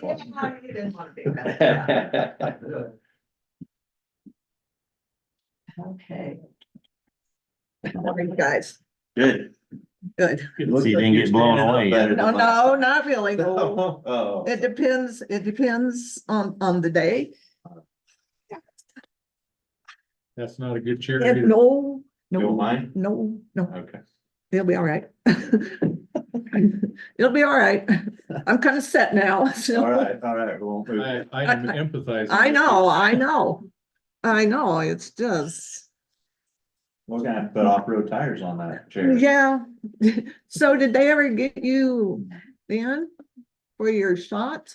Well, actually, I made a phone call last week and they said they would re-enter it to the insurance. I Oh. called the insurance, they said they hadn't seen it. While I was on the phone, I think both entities got together and that was a week ago. Oh, so maybe it's And I gonna haven't move heard now. Anything back yet, so No, we'll see. it's crazy. You got anything broken? What's up? Do I have anything broken? No. But they got our heat fixed. We're excited over there Okay, that there we you go. have heat, especially when this cold snap came in. Holy moly. This guy was really good and, but he told me like every other one that's worked on that we need to move that thermostat from where it is. And, he said, I can do it, but I have to have prior approval to do it. Because it's, when they built the building, they put the thermostat in the back office that's small, made no sense. So then we moved it out front. Well, then where they put it was fine until we got our tower for our computers, and it's right next to that tower, which puts out heat. He said that's not good on the thermostat, and we always have to adjust it so that it keeps the room warm. So he said, you really should move that. So I'm bringing that up, and it would be nice, but he's the third one that's told me that, and we've got to get it moved. It's on Matt Carver's list. Is it? Okay. Yes. We'll take care of Marvelous. that. I'm gonna say we can do that. Never. Then the other really weird thing that we had was in the basement in our little storage room. And it has leaked in there before from that ceiling right next to the back door. It hasn't done that for a long time since we put that extender on the downspout. But I went in there right before Christmas and I walked in there and I thought, it smells damp in here. So I'm looking around and I see nothing leaking. And then I start walking and it's coming up from the floor. Carpet on the floor is wet. In this one spot, I had some boxes with some case files. I moved them out of the way. I got a hold of Matt when we came back from Christmas, showed him. He goes, it's not leaking from the ceiling. I said, I know it's not leaking from the ceiling. It's coming from the floor, and there's a concrete floor. I don't know. He put we had a fan. We put the fan in there. We got it dried out. Haven't seen it do it again, but it's odd. So, gonna mention that. Are all your boxes on? No. Up off the floor? No, they're not. We didn't, we needed a file cabinet. We have the file cabinet now, but now we're just too busy. We haven't got down there to get those in there, but we can do that. It's like 2 boxes of file folders right now that are sitting on the floor. But I moved them because it was just in this strange area that it just seemed to be right in that spot. And I moved them out of the way and I don't see it doing it anywhere else. It's right next to an outside wall. Nope, it's right in the middle of the room. I'll talk to Matt about that. So yeah, and Matt told me he was gonna bring in some type of a heat sensor thing or something. And he told me I did that, Laura, and I never could figure out where that could have been coming from. And I said, I don't know where it came from either, but it definitely smelled damp when I walked in there. And then it was when I'm walking across the floor, I'm like, oh, okay, this is where this is coming from, but where it was coming from, I don't know. Okay. It's just another interesting thing. Okay, I sent you guys this memorandum of understanding for our TANF work programs. And so it's just a normal thing that we do on a daily basis. It's not anything new, but we have to sign one of these every year. We have to do this, we have to do that, which we do all the time anyhow. So I just need to have it signed so I can send it off. You have a copy of it? I think you were bringing me my. I copy did. for I brought signature. your copy right there. I had it on good authority that you did. Yes, I brought your copy. Okay, and this is the memorandum of understanding, and this is the annual reaffirmation. This is for this, we are now in the 2nd year of this memorandum, but we have to approve it every year. Yeah. Correct statement? Yes. This, yes, And this is, you gotta go all the way to the back. okay, It's an MOU. Yep. Okay, I move we have a chairman sign your MOU on TANF. Yeah, work programs, it says, but whatever. yeah, for. It does- for that. Yeah, but it's TANF work programs, yeah. Okay, you made a motion. I'll second. I do have a motion on the floor to approve the memorandum of understanding with this is the annual reaffirmation on the work program. Any further discussion on that? No, sir. Public comment?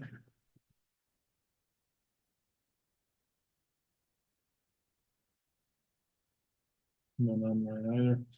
Those in favor signify by saying aye. Aye. Aye. Aye.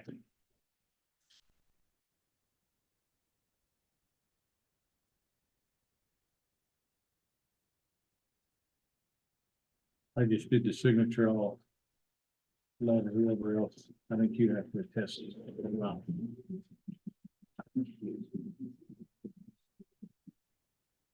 It says. John Custer. Yeah, I'm gonna, yeah, yeah. Okay. She can fill it in. Somebody's. Somebody, I don't know why they don't make that fillable so that we can fill it in, but they don't. Yes, yes. But they don't. I think you brought us another one. Yes, and this is my, And some more work. yes. I just want to remind to you guys that he was my attorney before he became I know. yours. So So, we're re-upping his enlistment. yes, yes. Just thought I'd mention that, okay? Get that out there. So here's this one. Which one is this one for? And this is. Oh, this is legal service. Well, it's legal services, but one's for child support, Welfare and child. and child welfare. What did I say? It's Uh, child support and child welfare. I don't know what I said, but So yeah, there have to be, there's two. there's separate- two separate ones, They're in the same document. just Yeah. sent to you. right? So this one is this one, and then So these are agreements to retain the services of Dan Slater for both of these child welfare and child support, support. Yeah. two separate contracts. It's called an appointment. Yeah. Is it? Is it an appointment or is it a contract? Contract, maybe sure technically whether it's all that required now, but I'm a county attorney. In total, but I know that for the child Might support, not. that's definitely required. Let's go ahead and do it. Yeah, it's. Oh, I see what you're saying, but yeah, it's definitely required for child support. Yeah. Yeah. Because that's a specific Uh-huh. use of his signature. It used to be that there was another line on the main contract that I had the county attorney signing off on me being appointed as the special county attorney. So now you're not special, you're just an ordinary county. Yeah, yeah. Now you're just. I'm just a plain old county. So it's just a county attorney, but you know, And one of the first one here only requires one signature from us. The child support requires all three signatures. okay, so this is the first one. Him to sign. I would entertain a motion. And this one here would actually be for the child welfare, which only requires a single signature. I'll make a motion for you. For the appointment of attorney for. I guess child welfare first. Second, but moving on. Any further discussion here at the table? No, sir. Any public comment? Hearing none and seeing none, those in favor signify by saying aye. Aye. Aye. Aye. That will take us to the second contract, which would be for child support. Just the one you could do the county attorney. What's the one that the Fed's gonna require? First one getting the estimate. I sign that, and I'll sign that. Well, it is kind of nice because I can just move around and I don't need that.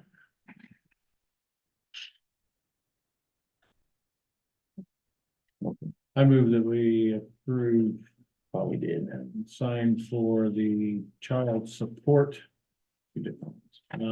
contract Oh, I thought. and make that appointment. I'll second. So I have a motion on the floor to approve and appoint for the contract for child support for human services and between human services and Dan Slater. Discussion at the table. None for me, sir.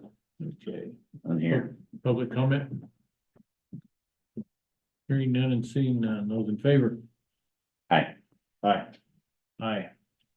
That motion carries.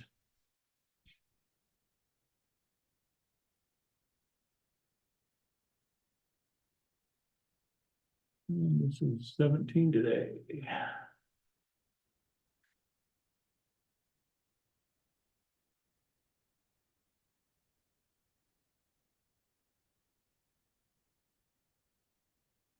What else do you have for us today then? Yeah. That's about it. I just have my normal reports here. As usual. Of course, this is the end of the, well, beginning of a new year. There's just always a bunch of stuff going on, but just normal, got to get this to the state, got to get that to the state, got to fill this out, you got to do that. Normal stuff. Crazy. But yeah, this is just the reports that I do.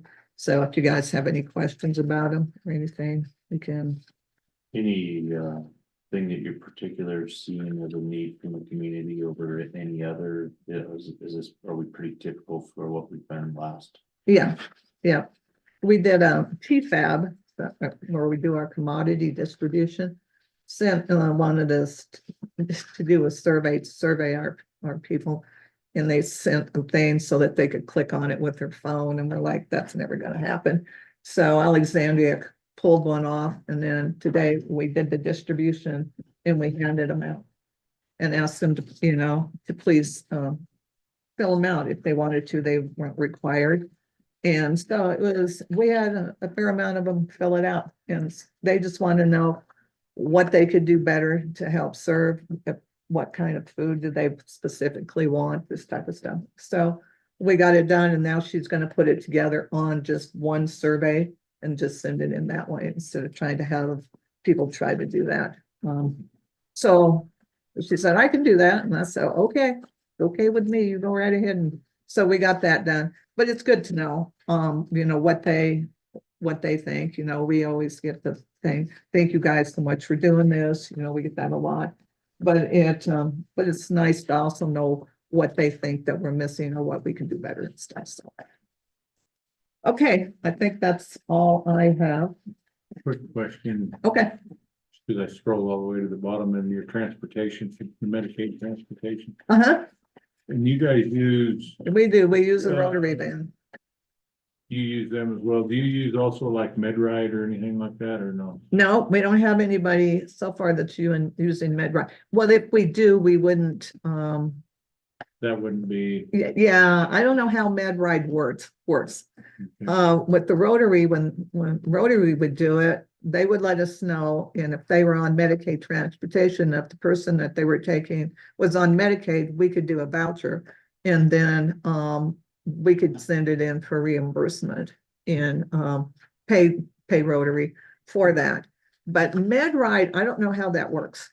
I don't know if MedRide does their own thing on that. I don't know. I just jumped in my head because the other day I was out and I think I passed like 6 or 8 of them within MedRides. 20 minutes. Yes, there's a lot of MedRides up here, but I think they have to do that before they set that up, and it's not a reimbursement type thing. I think MedRide actually reimburses for the Medicaid to Medicaid, but I don't know that for sure because we don't deal with MedRide. And if people take their own vehicle, we can do that. So we reimburse for that. And if Rotary was taken, then we would reimburse Rotary too. Have you used the public health agencies? You have, ban, haven't you? You could. Well, if somebody wanted to do it. Well, that's my point. You know, Need one. I mean, but somebody would, Somebody taking their own car. Yeah. Somebody. They would have to furnish a driver. they would have to get a Public driver. drive. Do it. You'd have to, Just like anybody. yeah, I don't know how that would work under insurance and that type of stuff, but yeah, I mean, if somebody ever asks about it, we don't care. We don't care who takes them, if they drive themselves or if somebody else takes them, as long as they're going to some place where Medicaid's gonna pay, and then we reimburse them for it. So many cents County from it. van, if they use that. I'm sorry? If we use the county van, you can get it Yeah. paid for. Yep. Something to use. Yep. Sits there. Yep, we could do that.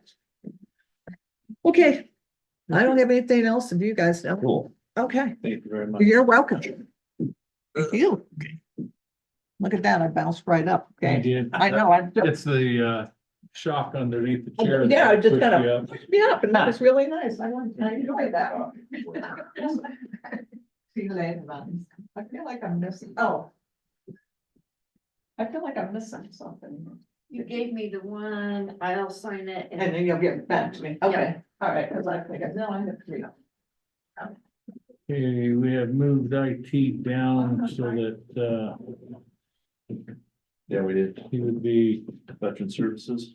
so we do have Veteran Services, Dominic. And Chris.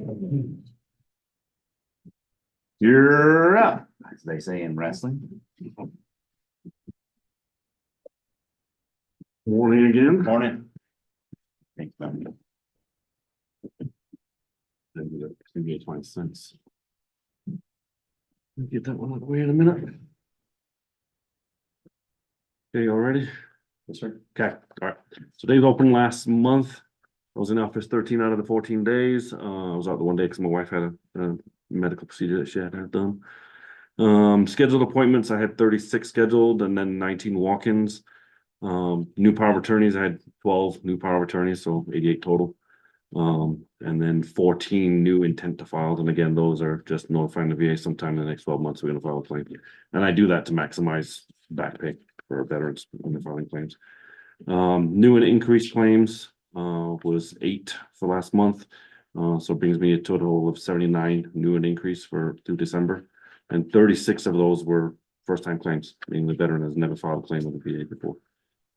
Supplemental claims submitted, again, those are the ones where a claim was denied in the past, and now we're presenting new and relevant evidence and just educating the veteran on what was missing on their previous claim. Was 3, which brings, again, through the end of the December 24 total. No higher level reviews was submitted. No IU claims were submitted. So it brought me to a total of 107 claims total from August 1st through the end of December. Burial reimbursements, I only had 2 that I submitted. One of those was denied, which I was anticipating was going to be denied because that veteran had never filed a claim. And then the other one's still pending. VA debt waivers, again, that one that was approved for the $86,311. And then the other one is pending. And again, because the VA and the software that the VA and Social Security Administration uses wasn't working for the last 12 years, and 40,000 veterans are getting hit with, 6 and 7 figure debts. They still have no idea how they're going to handle that. So I know that one that's pending that's out there, he got a temporary notice saying we're not collecting because, again, they have no idea how they're going to handle that. Increase in compensation through the end of December. I had 29 claims rated for 26 individuals. 3 were denied. One of those has already been flipped around and got approved. The other 2 are still pending. So I don't know what the outcomes of those are going to be yet. But increased monthly compensation by $17,892.03. And that's for those 26 individuals. And that's just the increase. All retro payments and projected payments through the end of December was at $147,585.12. And that's, again, tax-free federal dollars that those veterans and their families are spending here in the county. And again, that's retro payments and then increasing what they were already receiving. And that number is not 100% accurate. If you're a veteran and you're rated with the VA and it's less than 50%, what they do is they take that portion that you would get from the VA out of your retirement check. Then the VA gives it to you untaxed, and then you get the rest of your retirement check from branch of service taxed. So one of my veterans is, or was, less than 50%, and I've got him to 50% now. So now BFAS and the VA has to do an audit. So it'll put me over 150 grand by the time that's done, and that, with his rating. What that means, or what that translates to for this year and projecting out for this year, that's an increased compensation for those 26 individuals of $214,704.36, bringing their total from what they were getting previously with the increase now to $521,091.24. And again, that's for 29 individuals and counting those 3 that I assisted with the claims that were already there. So if you look at the GDX report, and for 22, the increase in compensation for Custer County was $440,000 total for the year. So I'm gonna eclipse that.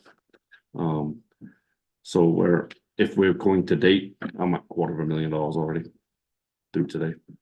As far as outreach goes, again, I'm always at the American Legion post meeting. I try to get to the VFWs there on Saturdays, which makes it difficult. But I should be at the one hopefully this month. Food distribution, the lines that come through here behind the courthouse on the Wednesdays when we get done with coffee. I've started going out there. Christy and I both have started going out there and trying to catch veterans that are using that service.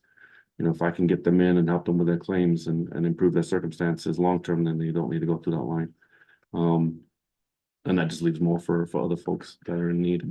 The Wetmore Coffee and Walk-in Assistance, that was on December 7th. We had 2 veterans and 2 widows. And again, I uncovered a massive mistake on the VA's part. And that's going to be a massive back pay for a widow out there that had no idea she was supposed to be receiving any compensation after her husband passed away. And it was a mistake on the VA's part. So I'm still working that one. On the 9th, I was out setting up, helping the American Legion set up for the Veterans Christmas meal. There's a couple of days we went out to the senior center. We try and get over to the senior center at least once a week during lunch hour and go introduce ourselves to the veterans that are over there and let them know that we're here and the services that we offer. So those 2 visits last month. The 16th, I supported, Christy and I were both out there supporting the American Legion with placing wreaths for Wreaths Across America. So that's one of my favorite events with the cemeteries. Memorial Day being the other one and placing all flags, but yeah, Wreaths Across America, it's a very special event. So we were out there doing that.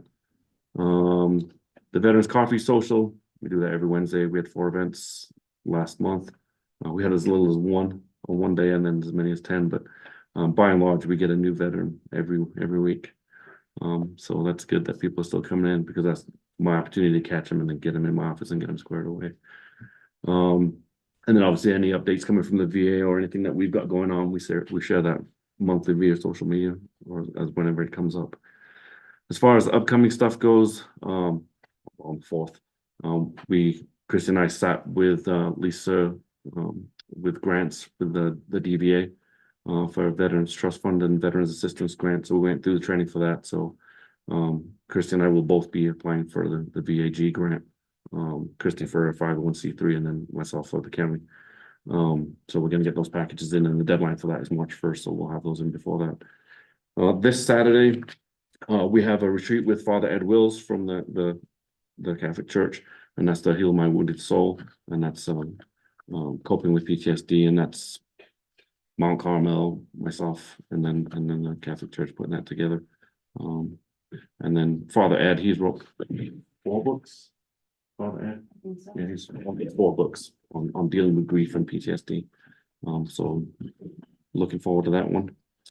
Again, first Thursday of the month, we do our coffee social and walking claims assistance and resource clinic at the Wetmore Community Center.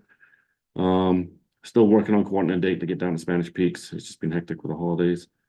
And then Christy and I are also exploring because the senior center is in dire need of volunteers. So Christy and I are looking to do one day a month going over there and supporting them with preparing the lunch meal and whatnot for the seniors that are going over there. I want to have just like we have the food distribution here, the Friday care and share. I want to get out there and try and catch the veterans going through that line as well. So I'm looking to try and get out there on Fridays to do that. But my honey-do list is ridiculous.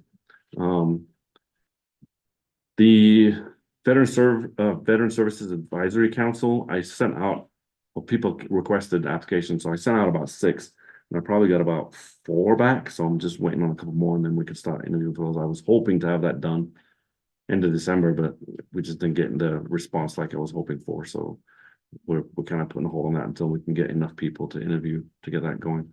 The Veteran-Owned Business Directory, again, it's ever evolving. I just added somebody else this last month. But that's now posted on the Facebook and on the CVSO webpage. At least I sent it to the web manager, the web page manager. And then Mount Carmel, they have a monthly grocery box that they're going to start doing, and that's going to be on a needs based. So there's got to be a needs there. It's not just for anybody to sign up. And then they have a new legal services partnership that we're tapping into. So those veterans that have other than honorable discharges, we're working to get them character discharge upgrades, and then that way we can tap into benefits and compensation through the VA. But they also offer pro bono assistance with wills and, whatever else. So, yeah, we're getting a few people in coming about, asking about legal assistance, and now we're deferring that way.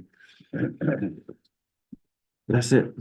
Yeah, I see they had one of the news stations had, featured in Mount Carmel. A couple of weeks ago, I saw on some of their programs. And then Christy and I will actually be going down, Sal Katz has his big fundraiser for Mount Carmel, so we'll both be down there tomorrow supporting that. Thank you. And thanks for Not a problem. helping. Come on, thanks. Yeah, that's why I'm here.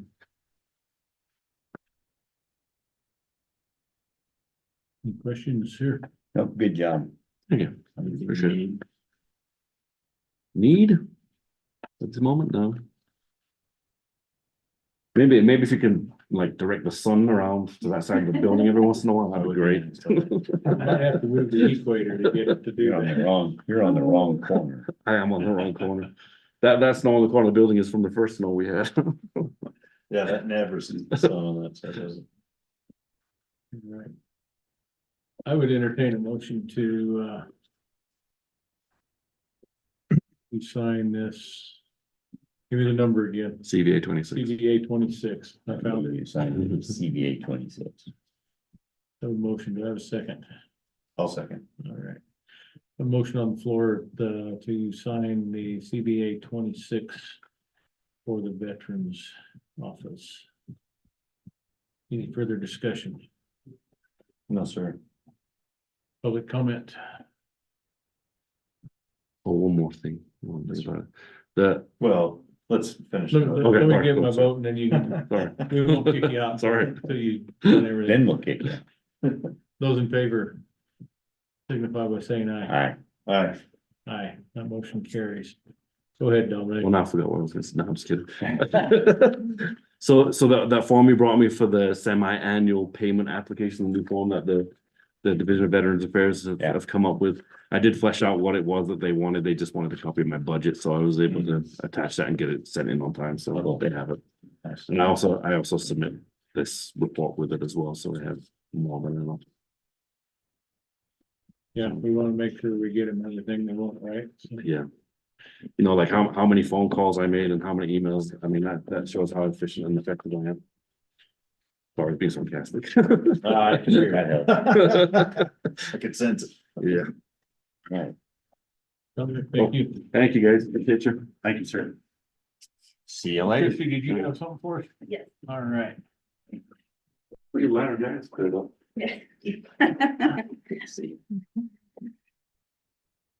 Yeah, updates from our roundtable meeting we had at the Flames. We had a meeting at the same time the other day. Yep, so the highlights are Father Ed's retreat on Saturday.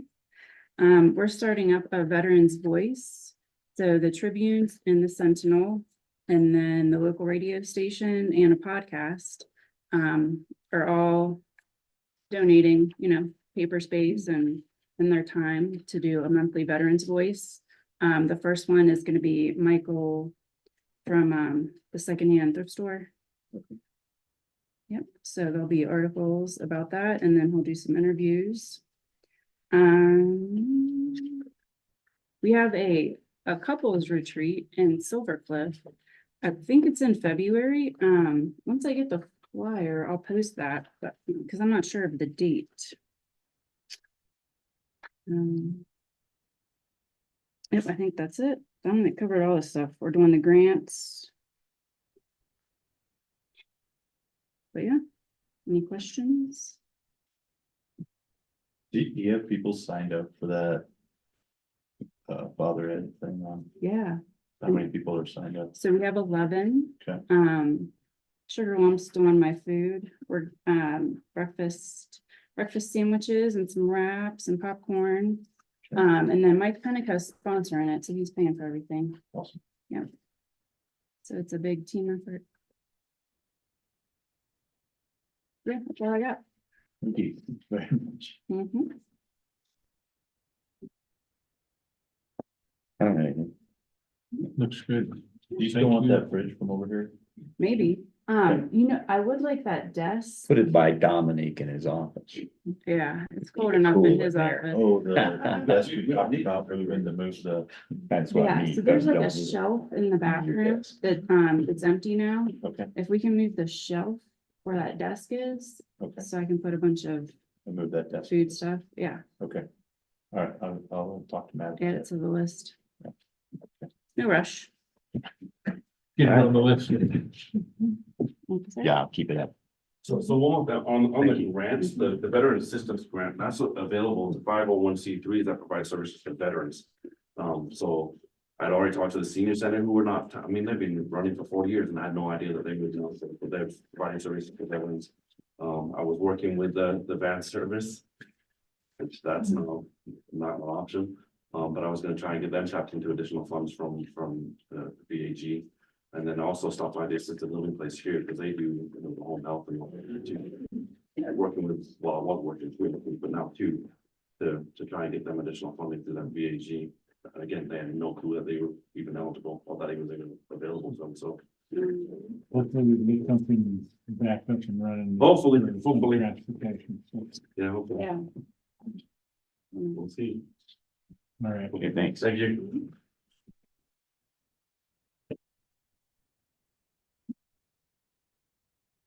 Got an emergency? Not yet. It's been cold. Am I up next? Yep, you up are. Now, Okay. you may come up and All right, sit in the big chair. okay. You see it? Thank You asked for that? Yes, ma'am. I hope a new one's coming back to me someday. Someday. Yeah. Hoping.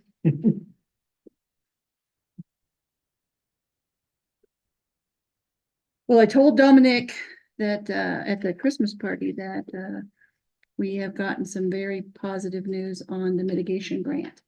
Even though I don't have an award letter, they will be working closely together to recruit veterans for a workforce grant to do mitigation. And they said they are looking forward to contracting with us. So even though I don't have the award letter, that's something that was approved a couple months back. And this is the one where we upfront 25 grand and they provide 100,000. 75,000, yeah. 75,000. Yeah. Oh, yeah, the 100, the Yeah. total was 100. That's For what. the 25%. All right. Yeah. I got you. So that will be exciting to plan that out and do recruitment. And so I'm super excited that they have some more public relations going on. It sounds like with the paper, so they can help get that word out when we get there. Okay. So we grants, that's just what we live for. We have grant guidance that was released for 2024. We've put our work plan together. And that has been submitted to the State Office for Homeland Security and Emergency Management. That is still a 50% match grant and around $100,000. So that really helps the budget for sure. Mostly for salaries and also for regular maintenance, gas and fuel, supplies, equipment, things like that, training. One of the things on grants that has come up a couple times and I just don't know how to get it going. I have talked with Matt Carver about it, but we need to have a suggestion box at the county per CFR 2 to be grant compliant, and that's all county grants. So all we need is a suggestion box, whether you want to put it in here or the county building or wherever. That would be helpful if we could get that put together. Okay. I'll talk to him. Okay. About that. Great, that'd be super.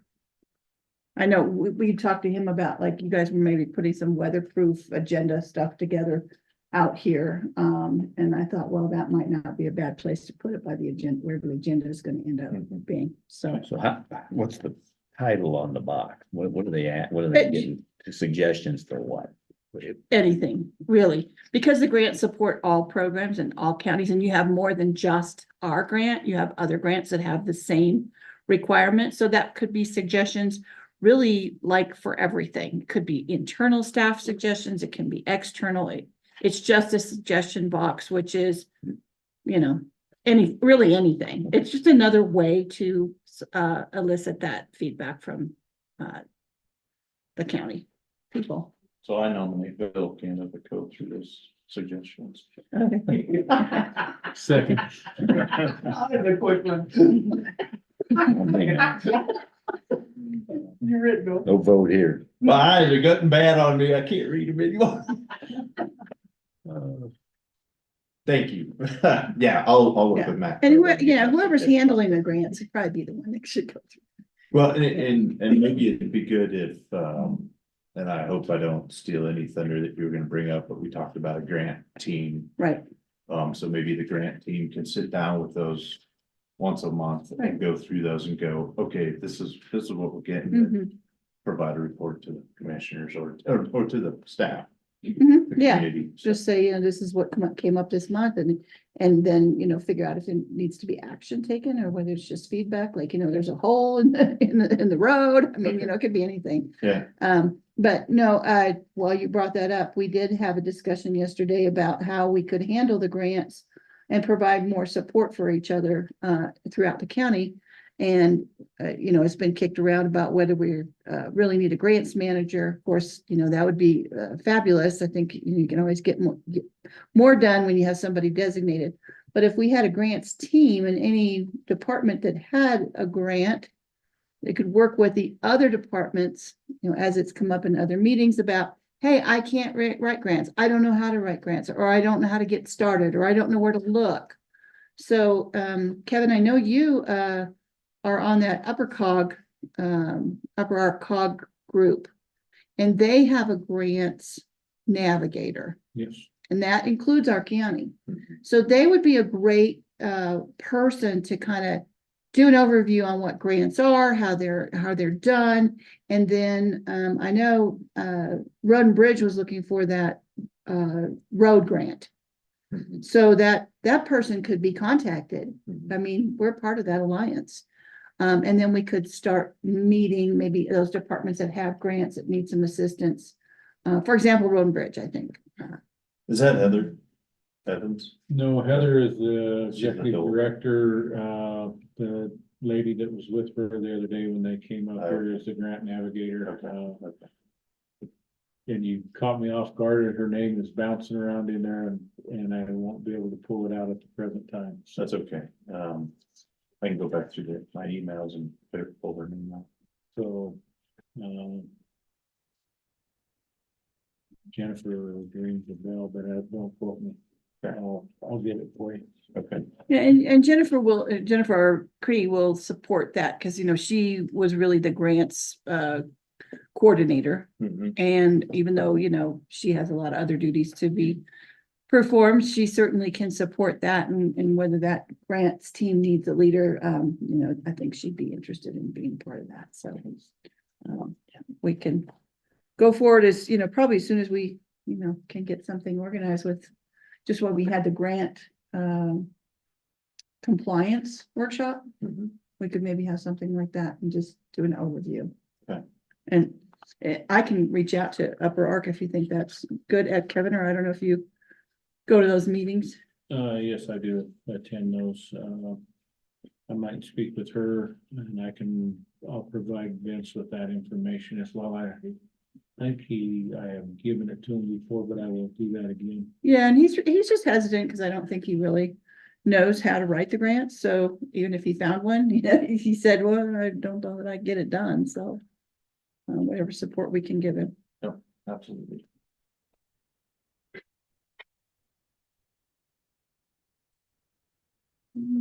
Elizabeth Lynn's Okay, LANZ. great. Just let me know if I can help. And she is with the COG. So I think a few months ago, we had talked just briefly about the fact that we do not have an emergency operations center. And we have had 2 incidents that we could really use a little bit more support for an emergency operations center. We had the St. Charles fire, which, we were a part of, and then the shooting. And so both of those prompted me to kind of do a little research and have been working with DOLA on looking at what it would take to get a building for the Emergency Operations Center. And I know you all are looking at buildings and looking at the Justice Center and, you know, how to move forward off of our older buildings. And so yesterday I had a call and they offered a technical advice, technical assistance for the potential for applying for a planning grant. This would be a facilities planning grant. They would suggest that we apply for that planning grant and then hire a contractor who would actually evaluate all of our facilities in the county that you chose to for workspace and for efficiency.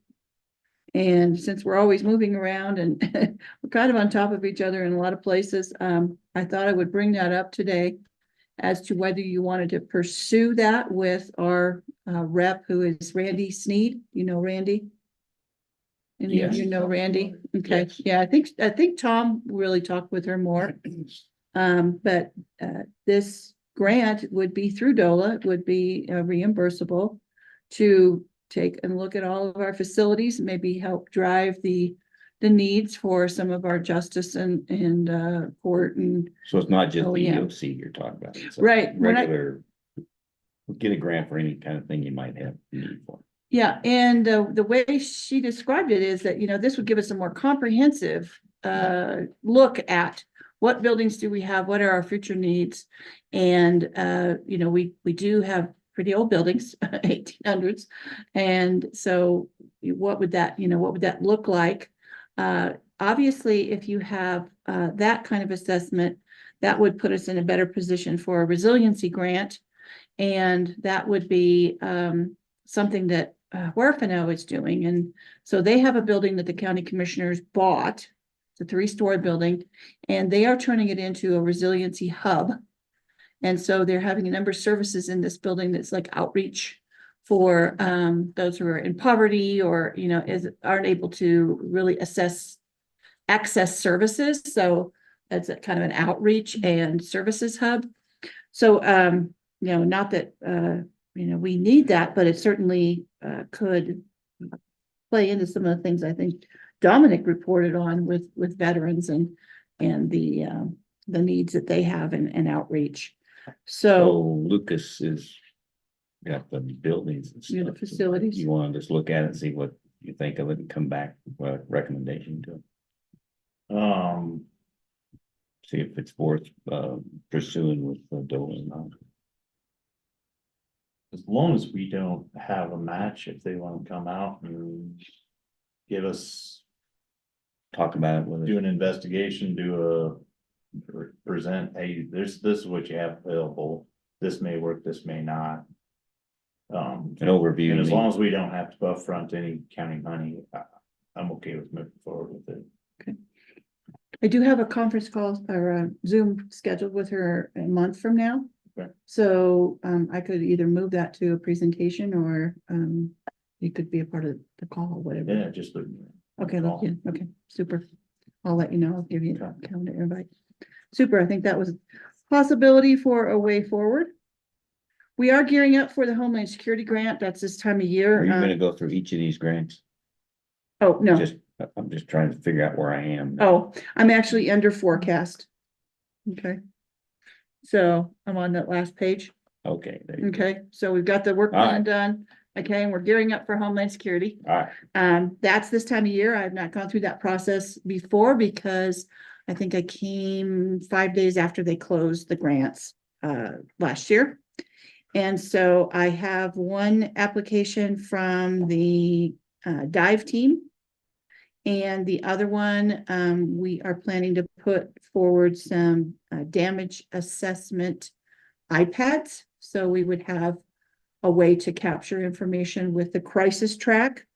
Working with Lucas on that portal update is that we are going to be using that software. And we are still in the process of gathering that information, Vernon and Heinrich. So that's our plan for Homeland Security. I don't even have a deadline, but last year it was February, so I'm sure it'll be a quick turnaround.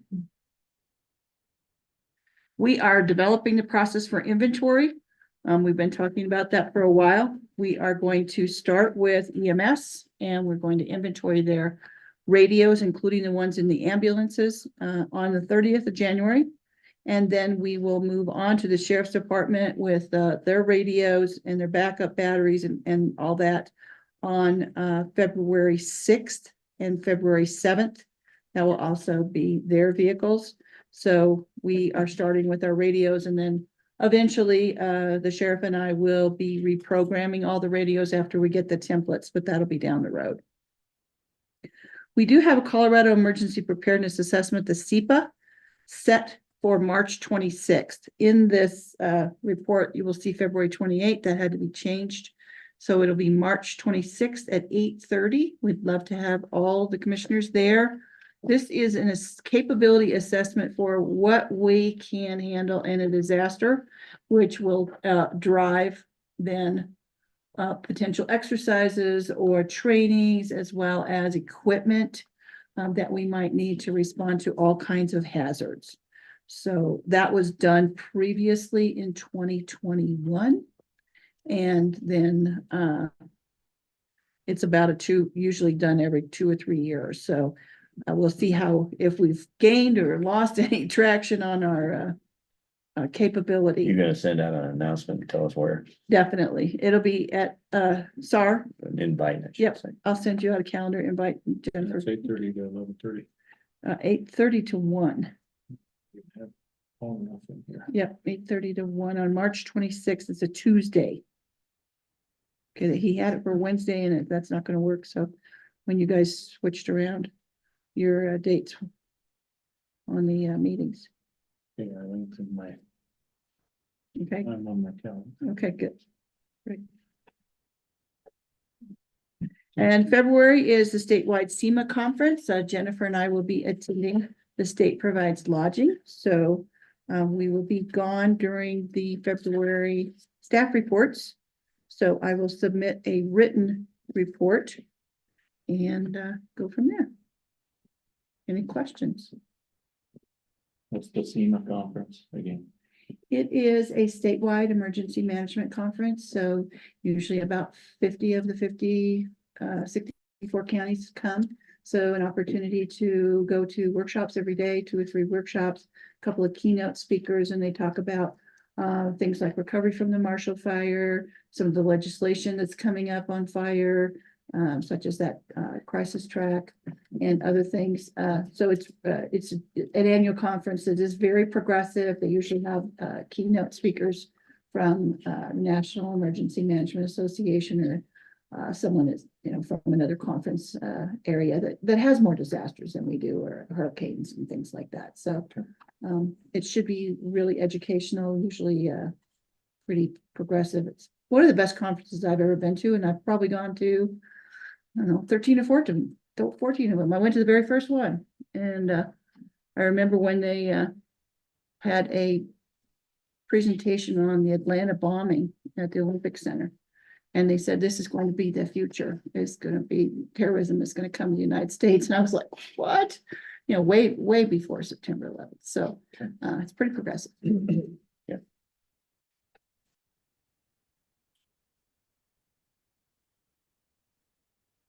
Good. You got anything else? That's it. I think I don't have which is, Oh, that's look good. that came from, Oh, okay, very good. Well, it's hard to turn. what's in the center there? And Candy. oh, how All right. We'll take this as my reward. Thank you. You're welcome. Good job. Thanks. Thank you, Robin. Oh, good. Guest speaker, Reggie. Good morning, everyone. Good to see you. And back up. Yeah. You You're too fast for it. get ready to swing of things. All right. Let's see, you're on the last email. Yeah. Yeah. Nothing but good news. I'm not asking for anything today. We are in the middle of our 4-H enrollment for the new 4-H year. We are right in line with where we were last year, which is great news. So we hope to increase. We have until March 31st to continue enrolling members for this year. Most important thing about our enrollment is that we have 22 volunteers already committed and signed up. We absolutely could not have a successful program without the folks that volunteer. So we are super grateful for them and always open for more volunteers. If there are people in our community that have skills they'd like to share with our youth, then we would welcome them with open arms. There is a background check process, but other than that, it's very simple to become a volunteer and doesn't cost you any money. We just ask for your time. Your project leaders. Project leaders, yes, for project leaders, club leaders, assistant club leaders. Lots of places that we can use volunteers for help. So on the heels of OEM, I'll mention that the St. Charles Fire Extension serves the ESF 11 function for emergency management. Since we had the fire and then we had the triple homicide in the county, and open opportunity for us to use some of CSU's resources to help our community. So we developed a speaker series. It ran for 3 weeks. We touched on wildfire mitigation, emergency preparedness, evacuation for both people and animals. We were also able to bring CSU's behavioral health specialist, Kirsten Wolfsburg, down. She spent 2 days here. She did presentations for the community. We did one for the teachers and staff, and we also did several sessions for the middle school and the high school to help them cope with the events that were happening in our community at that time. So that I felt like that was a really successful series, so much so I'd like to do it again in the spring, but with different topics. One, of course, will be weed management.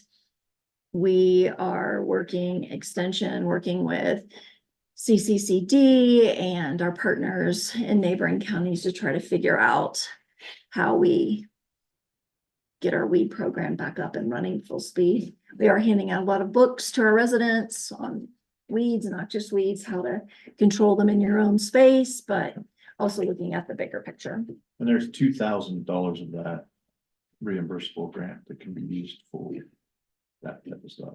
Okay. Education materials, advertising. Okay. Blah, blah, blah. Okay, great. Thank you How for many that. acres do you have? Say again, How many acres do you have? 36. Can it be 40 or 35? I think it says 40, but we need to check. 36 ought to fit. I'm volunteering people for the weed board. Well, Ex officio. I'm ex officio Yeah, you weed can't board, be so I a voting can't fill member one of those given- other slots. So, But if there are people who are interested, we are certainly ready. Yeah. Problem is, and I've been asked this, Reggie, maybe get CSU to answer. It's nice to have a weed program and all we get to do is spray the bark pits. How do you get money? I've had people say, I've got 30 acres of real bad Russian thistle. How do they get it? CSU supports something like that. Well, there are, I mean, it's, I mean, county can't go and do it, but no, it's your responsibility as a landowner to Right. mitigate your weeds and there your ought to be a property. way of helping them out or they can't do it. Yeah, I think So- that $2,000 you just referred to, that's Mhm. reimbursable, and that's from landowners, presenting their receipts and getting reimbursed I don't partially know, on Yeah, that. we have a cost share. cost share, cost share plan. So we reimburse up to $250. but that's us. That isn't gonna help much. I'm looking at a bigger picture and landowner really wants to fix it because you got pasture going, heck. Yeah, the best thing is if they are a part of a HOA to come together and try to do a group grant like that for their HOA, if they're individual landowners. Pretty hard to do. There's not a lot of individual money out there. It's just part of ownership of your property. Yeah. Yeah, unfortunately. But I will look into that and see if there's something out there that I'm not aware of. Certainly check into that, no problem. So we had our big gingerbread house decorating contest about 3 years ago. We distributed about 25 kits, we're up to 115 now. And with more than, the number of the original contests coming in to be judged, is fun for the whole family. Everybody gets involved. So we enjoy our partnerships with the library. They're a great partner. They allow us to do a lot of things in their space and they help us publicize. So we're grateful for them. Record book workshops. every 4-H member has to complete a record book. We increased our percentage that is required for you to be successful in your project to 75%.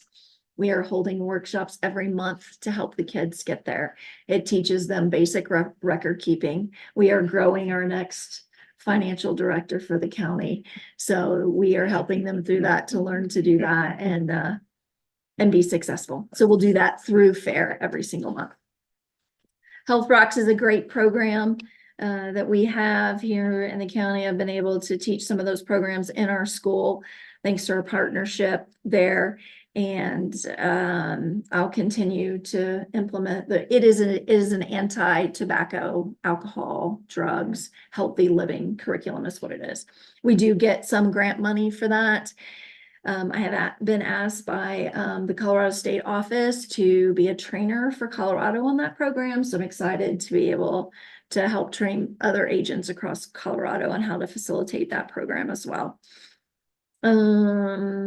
Let's see, we do officer training. That's something we do every year. We do have a new program we're doing with the library. It's called Is It Cake? It's for kids, bake a cake and decorate it, but it might look like a saddle or a log. And so it's something that looks like a real object. Or That's a actually frisbee. cake or frisbee. And it's actually a cake inside. So we're looking forward to that. We have a lot of community interest. Anyone of any age can participate, but one person on your team has to be under the age of 18. So that'll be a lot of fun. We're going to be doing that next month. And then, let's see, just our normal activities in February. I provided a list for you. We'll have our beef weigh-in, our shooting, sports safety, all that kind of stuff we do typically to kick off our year. And also this year, typically, or last year, I took 5 kids to the State Leadership Development Conference. It was a great conference. We get a day at the Capitol. You get to go on the floor. This year we were in budget uncertainty. I didn't know if I was going to be able to cover that or not. So I did not sign up to take anyone. It's at the end of this month. But next year I hope we'll be where we need to be, and I can once again take kids up for that program because it's a great learning experience. That cost per child. It's about $300 per kid to go.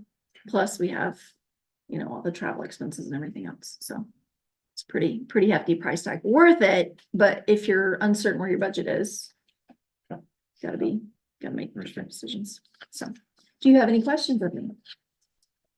Okay. Good, thanks. Still need. And we talked about van use. Yes, so Caitlin and I transport kids to all of these events, and then we take them in our personal vehicles. We are one of the handful of counties that do not have an extension vehicle. CSU is going to put some new requirements on us. They have put new requirements on us. We're going to have to carry business insurance individually if we're transporting kids, unless we have a county vehicle. I don't believe that we have a county vehicle big enough, and we have, Caitlin's, we can put 7 kids in there. So that's something we need to troubleshoot on how we work around that and how we're able to get kids to these events. I got a couple. I'll contact a few organizations. Let me see if I can find you a van. Okay, that would be great. Okay. And the other, You're talking like a little school bus. or like a 15-passenger van would work for us. That's That's bigger than the Yukon. Yes, it is. Tahoe. Yeah, we could do with a suburban sized vehicle, but a 15-passenger van would eliminate any issue. That's what most other counties have, either a suburban or a 15-passenger van that they use for their extension. I But see another grant opportunity. right, could be another grant opportunity, which might be something for what place for me to focus some efforts this next year in doing that. So. There you go. Any other questions? No, after I sit down with Lucas, because I'm inheriting the weed board, I will be in and Great. visit with you. Okay, I'll make the great. trip upstairs just to see you. Okay, very good. I look forward to it. All right, you guys have a nice gentleman. Thank you Call very much. guys, can I? You can say guys. Can if you want. Guys. Thank you. Thank you. Appreciate it.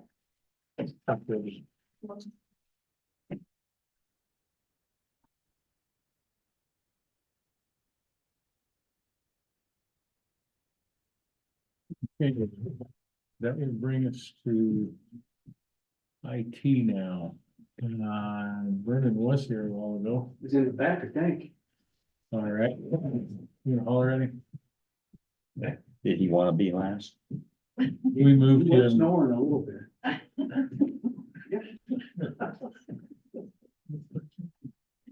Probably why he left the room and closed the door.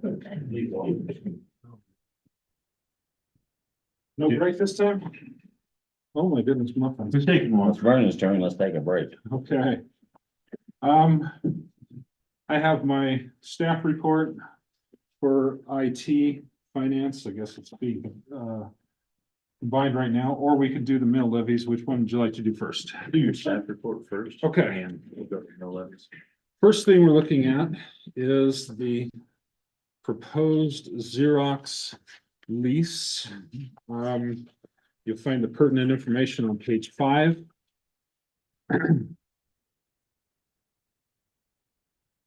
I've created 2 proposals. One is an outright purchase, and one is the regular lease that we do with all of the Xerox machines right now. You'll find that on page 4. Basically, what we're going to, We need 2 copies. or just- well, no, they're two different proposals. First one is page 5, Oh, I and this see. one's gonna be One's that, I page got it. 4. Yep. If we purchase the machine outright with a monthly service cost, we are looking at $8,500 to purchase it outright with the same service agreement and toner cartridge replacement costs as normal. Basically 0.79 cents a copy, black and white with 0.496 cents, or excuse me, 4.96 cents a copy for color. And like I said, $8,500 for initial purchase versus the lease, which will be about $183.20 a month, which also covers maintenance and all that, which right now is covered for free. So So what's that total cost? Basically, 6 months? for 6 months or 60, No, 60 what do we have paid for it if you'd have taken the lease? That's if we pay, 60 times that. yeah, it basically adds about 2% onto the cost of the machine, the purchase price of the machine. So it's basically this, it's like I said, 2 cents if we purchase outright and have a maintenance agreement, or we pay for it over 5 years and then renegotiate and get a new machine.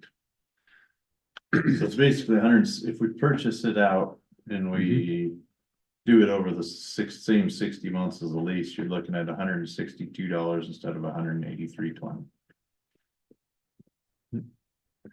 But we have to come up with $8,500 up front. Yeah, and depending on what that thing may or may not be worth at the end of its life. And every time I've had a project that's bought in a copy machine. I don't know. I know a couple of times in the past, I think Road and Bridge is purchased outright, and they don't last near that 5 years. It doesn't seem before they start giving you a lot of problems, and then by the time. What is it? Yeah, that's true. What's the maintenance agreement, worth? How many years? 5? Well, we They can keep it running. negotiate the maintenance agreements so that we can renegotiate it every year. Cause it's 10,000, it's $11,000 that we would have spent during that time, as opposed to 8,500, which is 3,000 more dollars. That we would have paid over that time. Same. if you did it. We have to add on that maintenance cost of $20 a month. Sure, but you do So- that in both cases, don't you, or do you? No, no, that's, Basically, they add 20. yeah. So you had 20 on the purchase price. Yes, sir. Which got me 8,500 divided by 60 is 142 a month, plus the 20 is 162 a month. So really, it comes down to the paperwork and the, and where we want to go. If we lease the agreement, we do the amortization schedule with the auditors. They enter it into the table with all the other devices, and we already have, was that 8 or 9 other copiers? So we're already doing this. We just tack it onto that list, or we buy it outright and renegotiate the maintenance fee every year. Okay, So about $1,280 difference between yours, a lease or purchase. So the purchase is less, almost 1,300 less. But yeah, we would own it and we'd have to put the money up front. Not saying that's, I don't know. I've never been a fan of buying a machine like that, but a printer. that's because I've always, Every time you have, you get burned.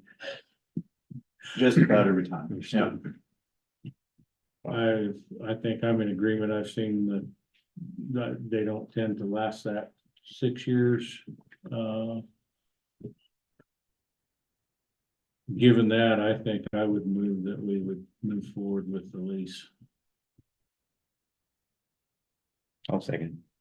If we were just printing and not copying, that'd be a different story, but when you start scanning, the dust on paper eats up those machines worse than anything else, from my experience. So, I'm just gonna add that, that's my experience. And you know, I mentioned it earlier, really appreciate Dorothy, you know, donating this machine that they're using now, and it's, you know, it's kept them going, but it's getting to where it's not working very good at all, and we need to do something. And I think this would be the way to go. So we can't scan with the right, and drawer number 4 doesn't work. Right, the machine itself, its firmware doesn't allow us to scan the emails and whatnot. It's frustrating, and it's broken. We'd have to pay somebody to come and have it fixed. I think that getting a new printer is the option that we need to follow. New printer. There should be a new Xerox machine. We could buy printers, but the functionality is limited. Then we look, as you said, scanning. We also look at the 11 by 17 printing, which is something we need for ledger keeping. Really helps with that. So I think the Xerox VersaLink C7130 is the option. What happens if you break the lease? Well, that would be discussion with the attorney. No, will they hold you to the 60 months? So we have broken a lease before within a 6-month time frame because the copier was breaking down and we were just done with it. And so I negotiated with PDS to get us a new machine. There was a small buyback fee to break the remainder. It wasn't the total cost of the 60 months, but because the machine was breaking down. So they bought it back, took it back, and got us a new one very quickly. So that's the only time we've ever broken a lease on the copy, or at least in the last 6 years. And what we really should do is we really should renegotiate and get one lease for all 9 machines that we have, instead of having individual for each machine. Because I wonder if we could package it in. And I could ask, I could look at PDS to see if they can do that. If you would. That would be a single lease to track and possibly also if you're doing a Reduce the bulk cost. deal like that, it might be a cost savings as well. I will see, but it's 9 different devices, so how do we, I mean, we still have to do that breakout. Same company. Yeah, it would be through Xerox and PDS, but we'd still have to do that breakout because it's like having 3 different cars. You Yeah, know? but if it's one company, I'm leery of leases, period. I don't, if you own it outright, it's, these companies are in it to make money. They're making money on it, and that's money that we could use somewhere else if it's a big enough deal. If it's a big buy, maybe they would reduce the cost, but I don't know. It's something to think about. I know that cars, people like to lease cars, but if they got money to do that, that's up to them. We're still trying to do what's best here to save money if we can. I don't know. Maybe it's not that big a difference. It sounds like. And then the per print rate is on top of whether we buy it. Well, it's the same on either No, case. that comes out of that 183.20. We don't pay extra for basically that 183.20 is calculated by the average amount that we use. Then they supply us the toner and cartridges for all that. If we purchase though, we have to buy. Well, actually, that the toner's included in the monthly service cost.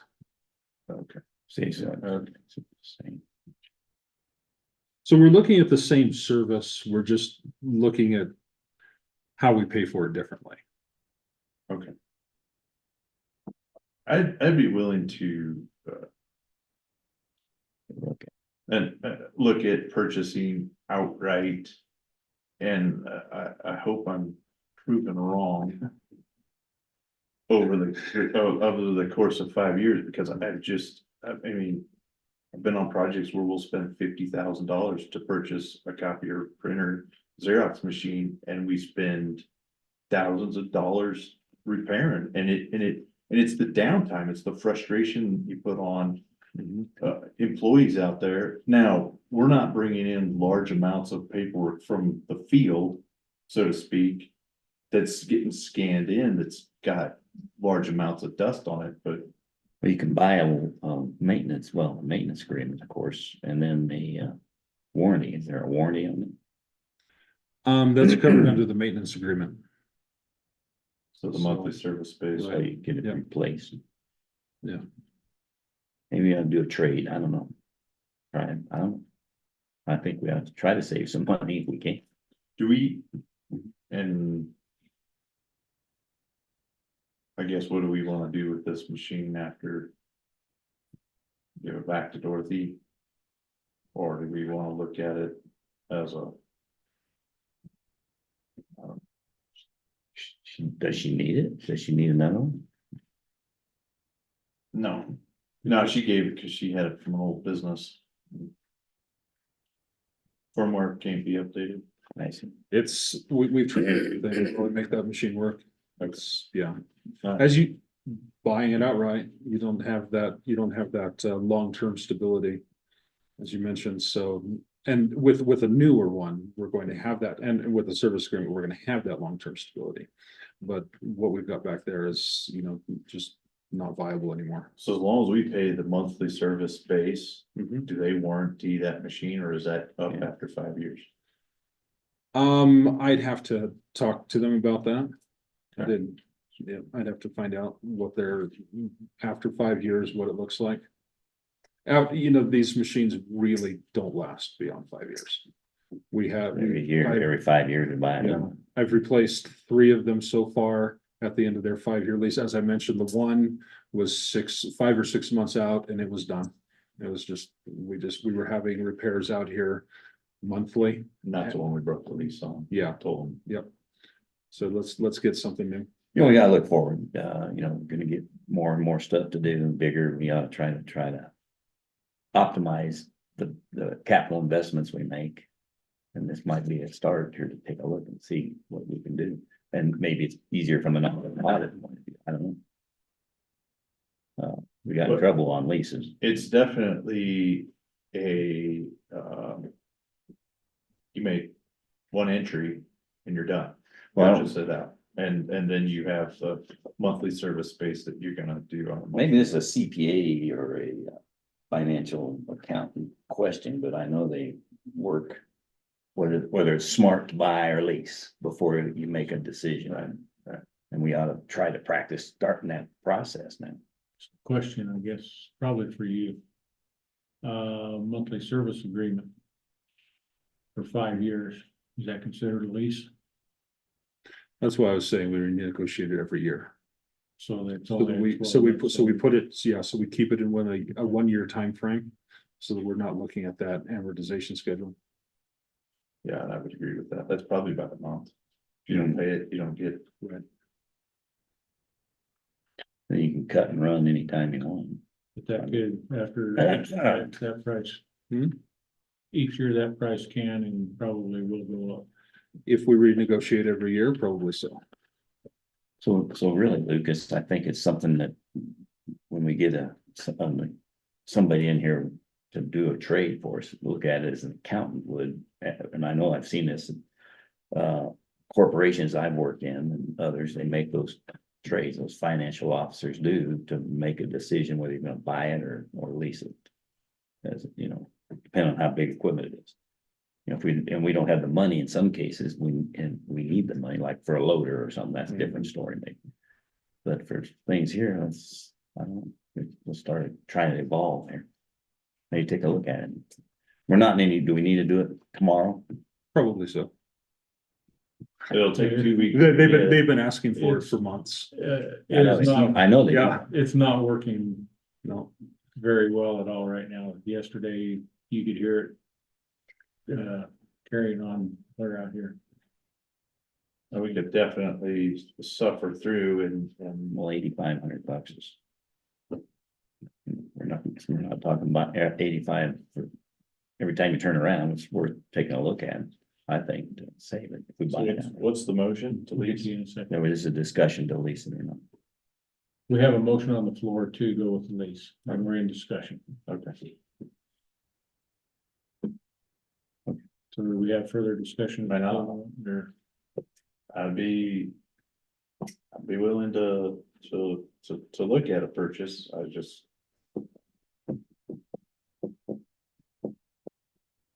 Or I can call an accountant and see what they think. Why don't We can do that. just table this for quick, we can do it next week if we have to. And this weekend gonna cause it hard to think. Let's start no, it looking. ain't, because there's a lot of frustration coming out of the lack of being able to use this machine I get right it. now. I get it. So how soon can we get? I don't know the time frame on delivery. I can find out before the end of the meeting. They want you to do Okay.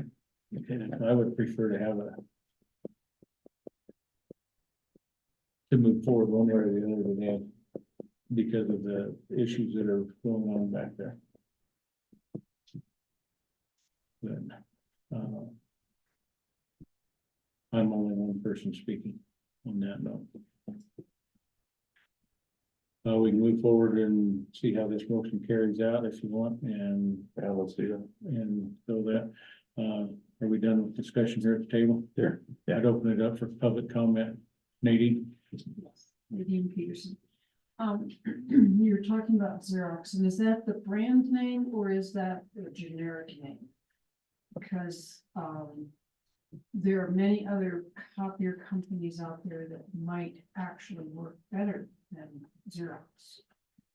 But, and another thing is, if you do purchase and it happens to work well beyond the 5 years, I don't know if you want to continue paying,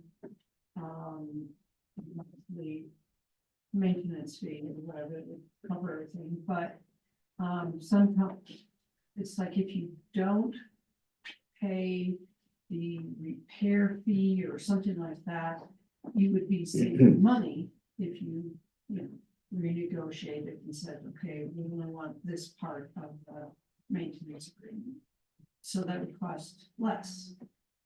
But that's if the machine does, or does continue beyond 5 years. Well, that's another option to think about. Thank you very much. So I just was wondering, have other copier companies been contacted for machines and prices? Like that? So we have looked at other supply companies. Xerox, of course, is the brand name for the machine, the Xerox machine itself. Preferred Document Solutions is a company that we've been using for a long time. We have looked at others to bring in new leases, bring in different machines, Canon and whatnot. But the long-term viability was decided way back when that this was probably our best bet. This customer service is great. The stock replenishment is fantastic with these people. So we've looked at them, but it's always been decided to go with PDS and Xerox. We have one other lease with one of our large plotters in the cartographer's office, and with another company because PDS doesn't do the large plotters. But generally, it's been just decided in previous meetings that PDS and Xerox is probably the best way to go. We haven't looked at it for a couple of years. I think 3 years ago was the last time it was done. But we could go out there and look for other options. We just have a history here, and we know that they are, really good in working with us. So, Thank you for responding, sir. Can I say something? You may. We've been through a lot of copiers since I've been here, and it seems like the last year of every lease we've had, the Xerox guy has been here like once a month. Yep. To fix things that are going south. And then something else maybe to think about is that just if you buy one outright, you're gonna have to dispose of that machine at the end of its life, which is a cost also. Thank you. Any other public comment? Okay, so I do have a motion on the floor to move forward with the 60-month lease on the Xerox C7130. Those in favor signify by saying aye. Aye. Aye. I'll go nay this time, just because. No, I really think we could look at it a little more differently and see what, I'll still look into it. because we're gonna be See buying them later, that's fine. what the comments are, or see what feedback I get back from. It's worth it, because we're gonna be buying others, and if we can get a bulk buy on something on whether they're different machines or not, it may make a difference. And maintenance programs are all. But I definitely think it's something we should look into more, so. And I could reach out to PDS and find out the questions to your answers here. Yeah. Bundling it all together and having one payment and that deal, find out the delivery times and whatnot. Yeah, I've seen it 2 weeks and I've seen it 2 months during the height of COVID, so it varies. And if you can find an accountant to get what they do for a corporation and make the trades on leases, vice, buying them out, there is a trade. And it may depend on bulk or whatever, but it'd be worth getting that for future. If you'd also reach out to another company and just see what their comparable rates are. Okay. If you would, please. All right. Okay, that motion passed by a 2-to-1 vote. All right. Thank you for. Okay. Are you done? Well, before we get to mill levies, I wanted to give a shout out to Commissioner Kanda and all the work that he's done for the airport. My sweetheart has to have a very specialized surgery in Phoenix, Arizona. And that is her getting back from her initial consult with the doctors at Barrow. She was able to fly into our airport here We didn't have to drive all the way to Pueblo. She will fly out for her surgery and fly back here for her surgery. That is through Angel Flight West, which is a volunteer organization that flies people in the western states to specialized surgeries and doctor's appointments. Wonderful service, and the fact that we could fly right here to the airport was a great deal. So I just wanted to say Like a thank you nice for all your airplane, work too. that you're doing. What's that? That was a nice airplane. It was a nice airplane. It was actually, my sweetheart said that was the nicest airplane. She actually flew in 4, 2 out and 2 back. She said that was the nicest. So, and the pilots were all great. The pilots were all amazing. They volunteer their time and energy to do this. So it's really, really neat to see. So that's the shout out I wanted to give to you, sir. I appreciate it. We will now move on to the certification of levies.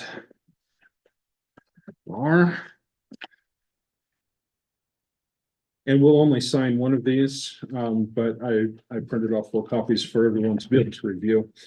Basically, this is the certification of levies and revenue that we get from our property taxes. And it's broken out by school districts, the county, cities and towns, and then our local improvement service. So on the first page is the summary, and you look at the 2 schools. We have no colleges, but we have 2 school districts, and they're combined here on this first page. So this is Custer County, and as well as the people in the taxing district for Fremont down in Wetmore that go to the Fremont School District. Then below that, you see the county revenue, cities and towns, and then local improvement services are basically, we'll go into those, Upper Arkansas, the Wet Mountain Fire Protection District and all that. So it's added together here. There was some discrepancies in numbers we got from the different entities, but JD and I were able to sort all those out and figure out the correct numbers. And so everything represented here is accurate to the mill levies that are being assessed and distributed to each of the entities. The second page, of course, is the school districts. Consolidated C1 school district is Custer County, and they have a assessed valuation. Remember, this is not the total county assessed valuation. This is only the assessed valuation of people that live within C1 school district, and that is $149,275,444, which they receive, excuse me, 25.003 mills for a total of $3,866,682. And then we assess Fremont, the people that live within the Fremont school district are, what's that? That would be RE2, by the way, not RE1. Oh, yes, I'm sorry, RE2? Yeah. It's RE2, it's listed on here as RE1. Yes, that's not in Medicaid. Yeah, you're right. We Thank don't you. want that I'll, burden. I'm sorry, I will adjust that. That was a typo. That's why I just wanted to make sure we had it right on whatever we submit. I appreciate that. Yes, I will adjust that before we send this out. And for Fremont School RE2, we assess 18.205 mill levies with a total of $82,432. On the page number 4, we break out the county. Basically, we have county general, and you see that we are assessed, our mill levies are 10.245, but we have dropped those down for a decreased valuation of $76,133. Road and bridge 5, public welfare 1.5, self-insurance 1.5, and emergency services 2. And then those breakouts reflect there on the sheets.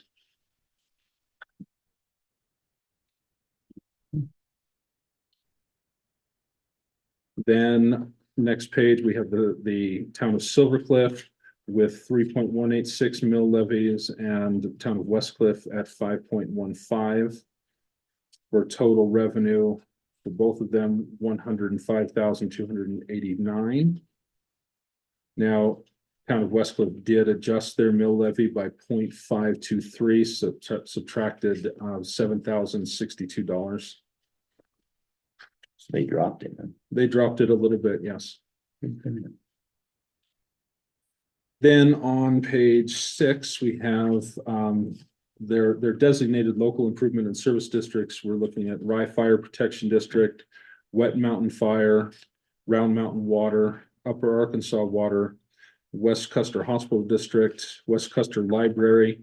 Actually, they're all on one page. So each of those have, I think Upper Ark dropped their mill levies by 0.097.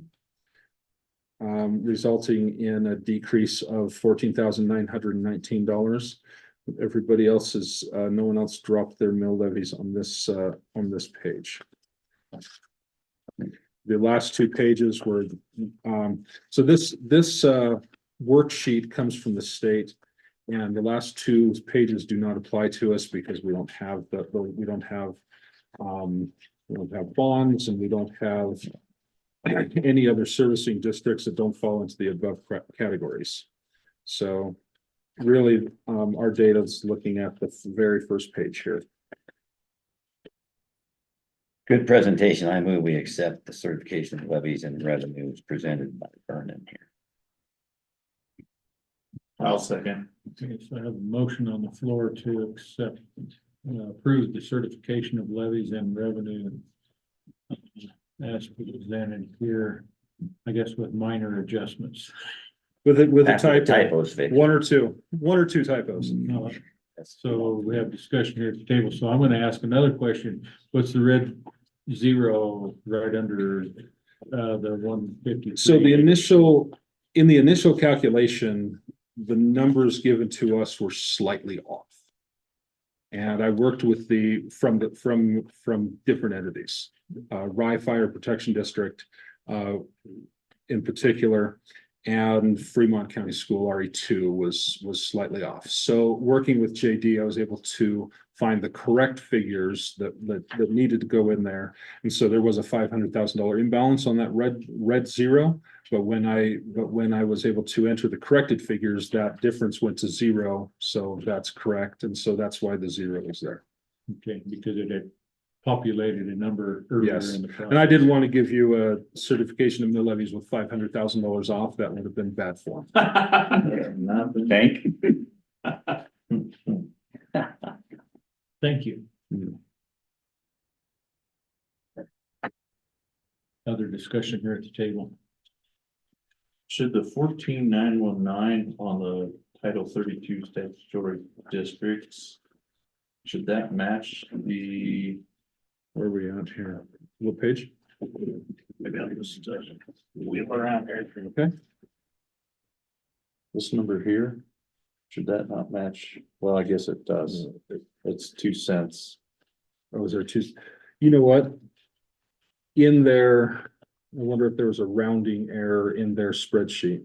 I actually noticed that in several places. Okay. 14919 is right here. Okay. Reflected from that, the difference of 0.097. And this is just 2 cents off, so it's maybe just a rounding error. I think so. Okay, all right. Well, actually, $2, or, well, yeah, 2 cents. Okay.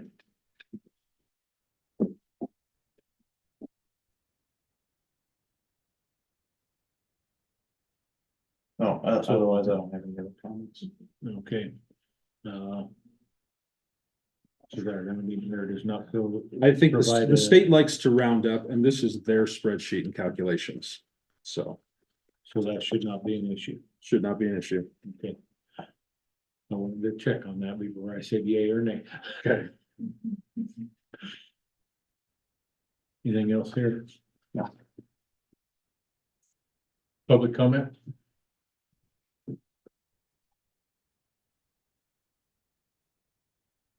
Seeing none, who's in favor of approving the certification of mill levies as presented here today with the corrections presented here today?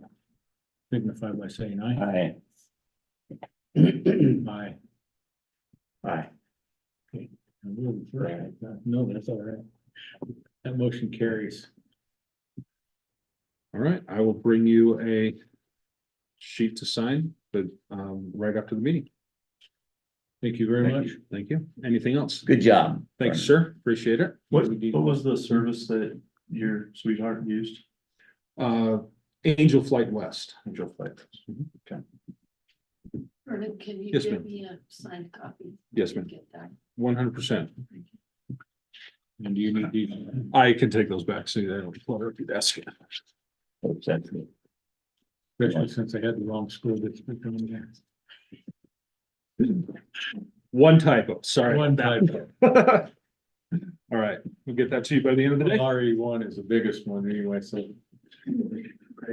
All right, well, They took. a Vernon, heck of a thank you hit very at that much, sir. stuff. See you later. Thank you. Thank you for all your help. Appreciate it. Thank you guys. So we have Thank you. the AP, which was sent to us earlier.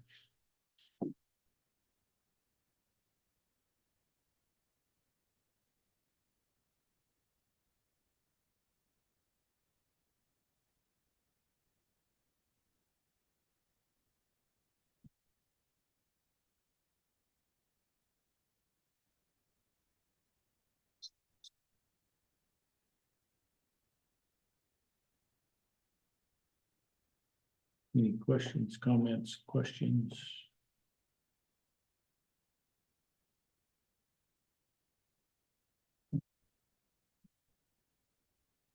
No, I don't have any questions. Good with it like it is. It's getting better. Out of cycle.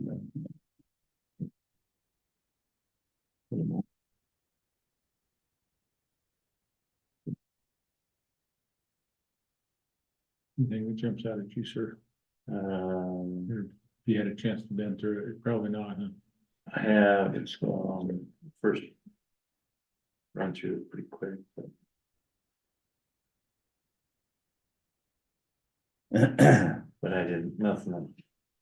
But I've kind of been through it all already, so.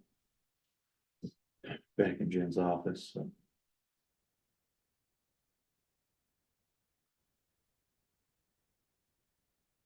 Not sure, but I think you might be on this one. I am. For my bill, I submitted. That'll help. Approve this less the attorney's fees. Is that right? I would move that we approve the Not. AP as presented for $44,101.71. I'll say it. Did you get that sum? Yep. Okay. I have a motion on the floor to approve the accounts payable in the sum of $44,101.71. Any further discussion here at the table? Not for me, so. Nope, I don't want to get into the charges on the credit cards. Didn't throw them too much. All right, public comment? That being the case, those in favor of approving the accounts payable in the sum of $44,101.71, signify by saying aye. Aye. Aye. Aye. The motion carries. Okay, consideration of CCI steering committee proxies. You have been doing some legwork on this, and I see you came back, Robin Knappy is willing to be a proxy for the Health and Human Services, the Land Use and Natural Resources, and the Public Plans steering committees during 2024. I'm gonna assume you did not get any others willing to be a proxy on any of those. Christie was willing, but she's not a county employee, so. Fortunately, that. Disqualified her for that. Yeah. So we do have one willing volunteer for 3 of these steering committees. Do to be a proxy for votes if there are no commissioners available. I move we accept Robin's volunteering to do this. Be a proxy for those. I'll second that. Okay, so I have a motion on the floor to name Robin Knappy as a proxy for the 2024 steering committees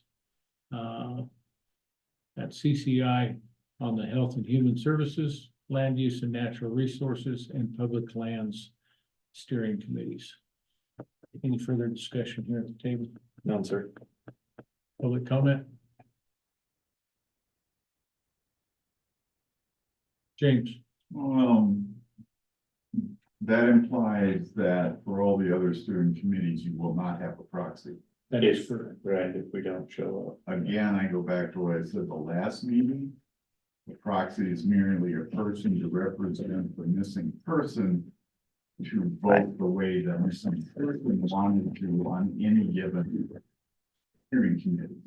So I'm unclear as to why one was designate the steering committee the proxy is for before the proxy was needed. That's how the CCI bylaws say that it has to be done. Well, that answers the question quite succinctly. Thank you very much. No, thank you, sir. All right.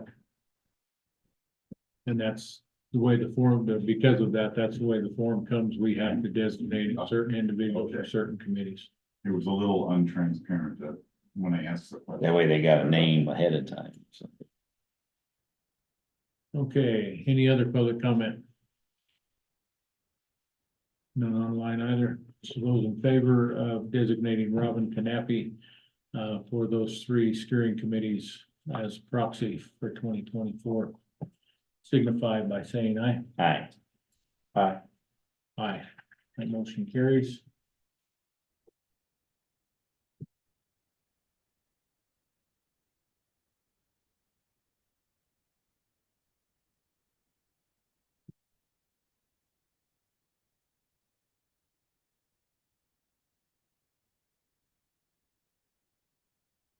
And you need this, Kelly, to, or shall So I I can send send it back? back to. Will you send it back, of course? I appreciate that. Here you go. Next item is, we've already done the County Road 265. So consideration of authorization letter for UMB credit cards. This is basically the same thing we did last week, for Kirkpatrick. This is to name, BOCC and Jen Huffman as authorized,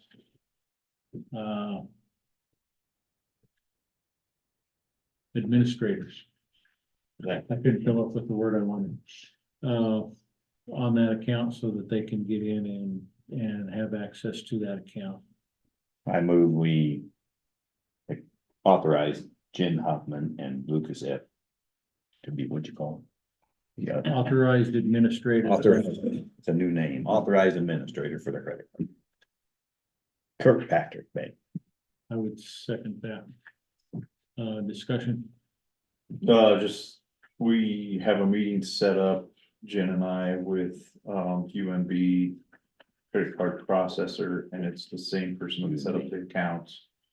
So we'll be meeting with them tomorrow afternoon at 3 o'clock to go through who's all had access, remove those accesses, and then see where we're at.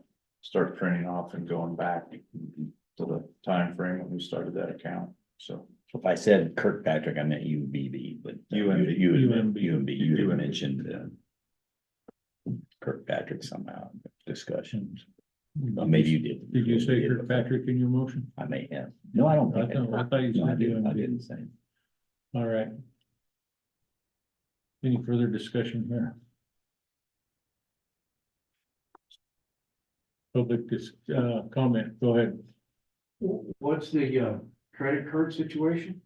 Can we elaborate on this any? So Kirkpatrick is gonna go away.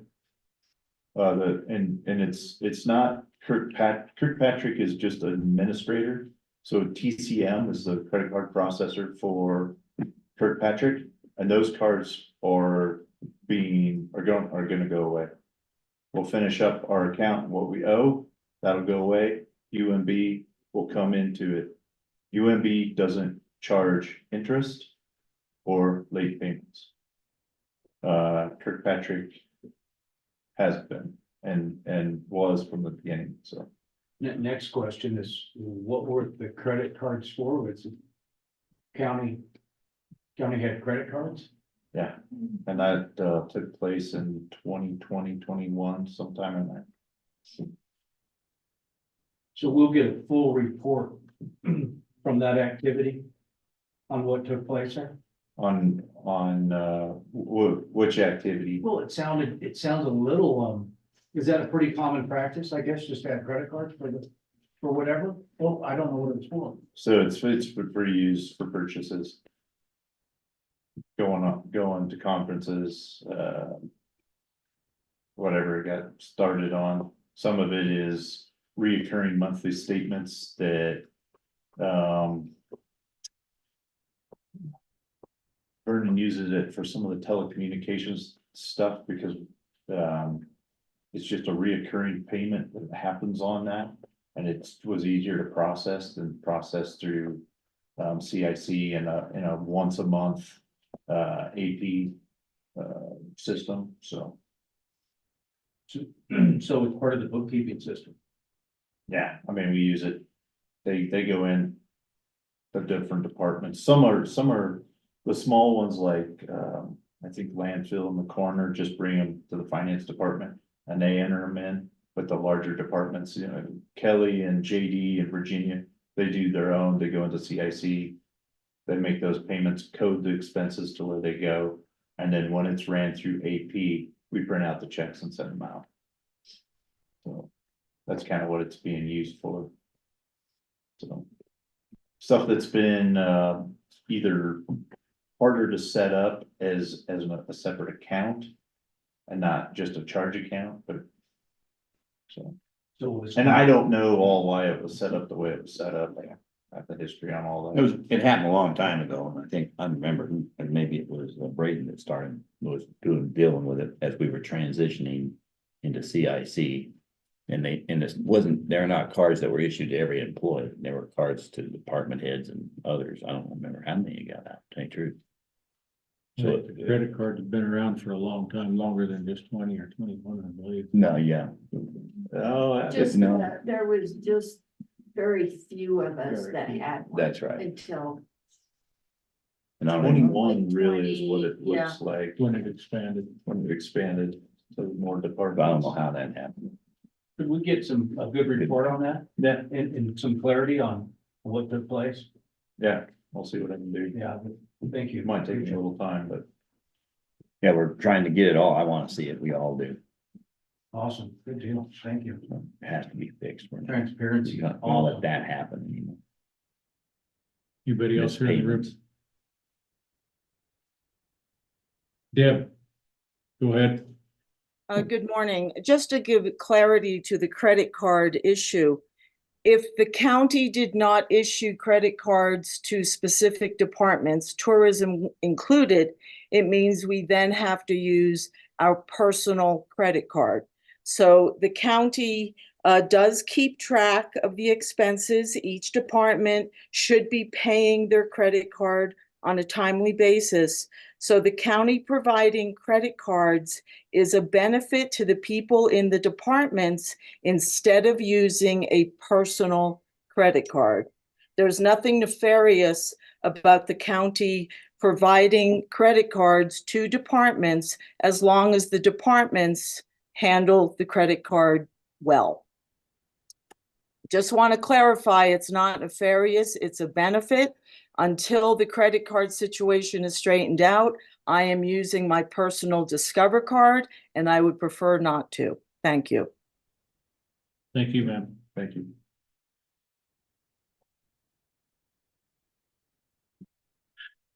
I'm gonna go with just the one time. Jimmy, I'm gonna stay by that. Thank you.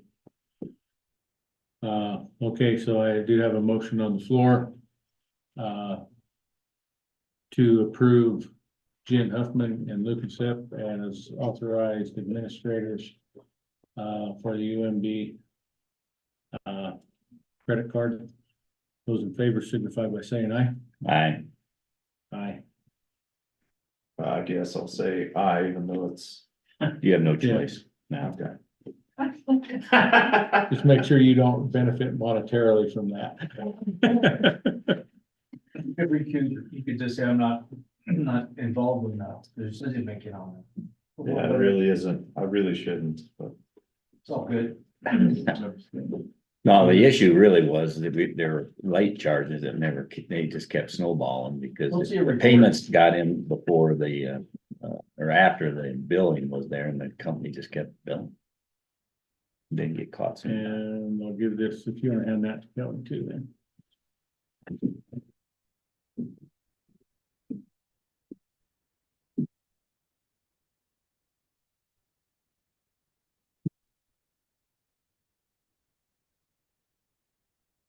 Consideration of employee, well, we're getting to the end. Consideration of the Employers Council Services invoice.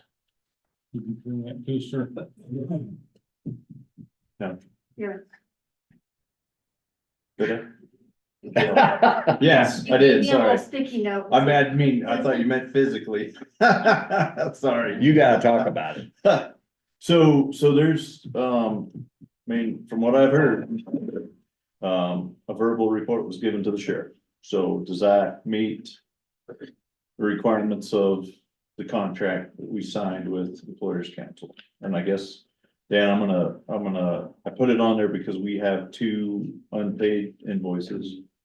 And we have a contract with them, so. Do we need the written report? What does our contract say and what do we? Well, first of all, I haven't seen the contract, if there's an actual contract. I know that we engaged them to perform services. Perform an investigation of a personnel matter. Okay. And I believe my thought process was that we would be better off with a written report than just a verbal report. Okay. That was the last I had any input on that.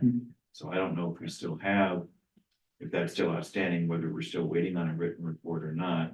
We are But- still waiting on a written report. I have not received any. And that, some of this may be questions for the sheriff to see if he has some different thoughts than my thoughts are on written versus a verbal report.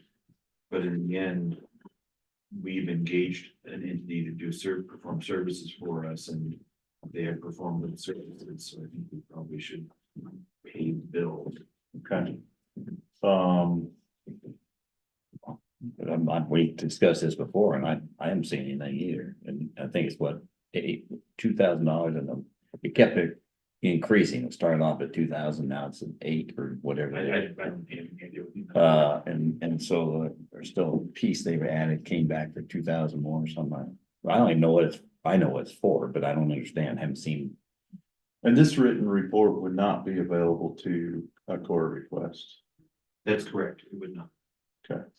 So I guess what we need to do, Dan, I guess, would you be willing to reach out and say, are we gonna get as soon as we get a written report? I think we're willing to pay we need to pay it for, and then I guess, yeah, we're gonna employ a service, we should have a contract written. Yeah, but I don't even know who And- employed it. If I We might did add the my county. 2 cents in on this, and you can tell me if I'm way off base or not. That investigation was not initiated by the sheriff's office, but by HR. Yes. So that report should come to HR, is that not correct? Well, so this is where it gets weird because of the statutory delineation of the sheriff's office as its own personnel decision maker. We have an HR process that the sheriff's office has adopted, which is why it went through the HR office as opposed to the sheriff handling this on his own. But in the end, final personal decisions would be made by the sheriff, not by HR. So did Or this did he ask for it then through the HR? The issue was raised through the HR office. Through the HR But not through the process sheriff. available to all employees of Custer County. I really don't want to get into too much more detail because then we start getting Right. into Yeah. personnel Yeah, issues yeah. that we can't. In a public meeting. That was my thought process, but I will defer to anything in opinion and decision you come up with on that, so, on how that looks. I would like to have a discussion someday soon on how and hopefully the HR director can help us through this. Because I would like to keep us out of this arena. But how do we operate HR with him having a separate manual from the rest of the county employees? Because when we adopted the new handbook policy in July, that exempted him from that, or he could go out and get his own handbook. Well, I think that in July, he indicated that He's not going wanted to. to proceed under our HR policies at that time. Right. And I don't think that's changed. The book But it has, could change if he wants it, if whomever is the sheriff could change that. Basically, without hardly any notice. okay, so then the approved handbook for 2023, July, has the sheriff's department. There's a line right in there that takes him out of following that handbook. I'd have to go back and. We have to double check. I don't, not doubting that. We just need, he agreed, and I think it's right. When I talked with the state about that. Not in general terms, you want to have a consistent policy because you can't have departments being different and somebody saying, well, this guy got a break when the same thing happened to me or that. We want that, but Colorado statutes. Well, they say they can, but the sheriff can elect to. Right, but my point is that's up to the sheriff. I mean, we all in this room, every person in this room may want a uniform HR policy, but if the county sheriff disagrees. Under Colorado law, the county He sheriff. could, I get it, but he Okay. had not. And I'm not saying he does disagree in any way, I'm just saying that No, we don't get to make that He decision. supported that. And I'm just telling you what the state guys told me too. Right. all right, And that's unique among the various departments and elected officials. For instance, Kelly doesn't have that same authority to kind of make her own personnel policies if she wanted. Right. Which I'm sure she's quite happy with. She doesn't have to make that decision. One more thing. okay, so we will, I'll follow up with the employers council. okay, and then, yeah, let us Let know. them basically send us a report, we'll send you a check. And then so, yeah, okay. I'm gonna let you comment during public comment on it because we didn't end up with a motion on the floor. Nadine. Is that all we have on that one? I believe so. Any additional items of business? So the IGA for emergency services. We'll have that for you next. Okay. I think I've said that before, but we'll have that for you. It may have, Sunday. sorry, I didn't. No, I mean, I've said before that I'll have it for you next week in prior weeks. And I haven't then had it for you the next week, so. No, So he's saying, don't believe him. I'm saying that you don't necessarily have reason to believe me, but. My intent. My intent. No, thank you, but I just wanted to bring it up as a. So get it on the agenda for next week. Okay.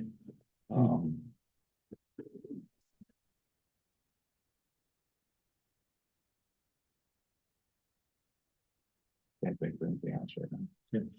Looks like you might, so I thought I'd wait and look. Anything from you, sir? Nope. Okay, nothing here. That does take us to public comment. Yeah, James, Jimmy, you were there earlier on. Go ahead, sir. Yeah, my,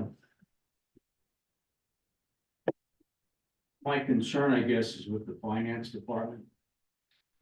And how are we coming along with, being able to appease the audit. And then having somebody that's adequate. I mean, is that the process we're in? And then how did we get to this point? I really want to know. What did we find out in the last 2 years with the audits? That we didn't have a person that was qualified, or what's taking place is what I'm wanting to know. Is it the software problem? Was it employee problem? Where are we at with that? So, I'm still moving forward, getting us through the end of the year and the beginning of the year, stuff with employees. As to how we got where we're at, there was a lot of decisions that were made by other people while I was just a citizen like you were, right, Jimmy?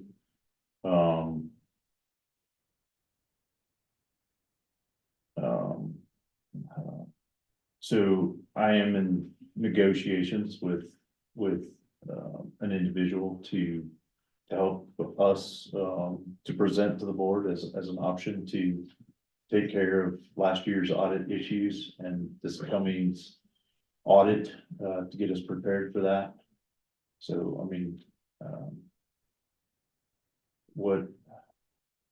Okay, so my other question is it's gonna take a pretty qualified accountant that has pretty good skills to get us through this bookkeeping thing. Is that our challenge? I'm just here.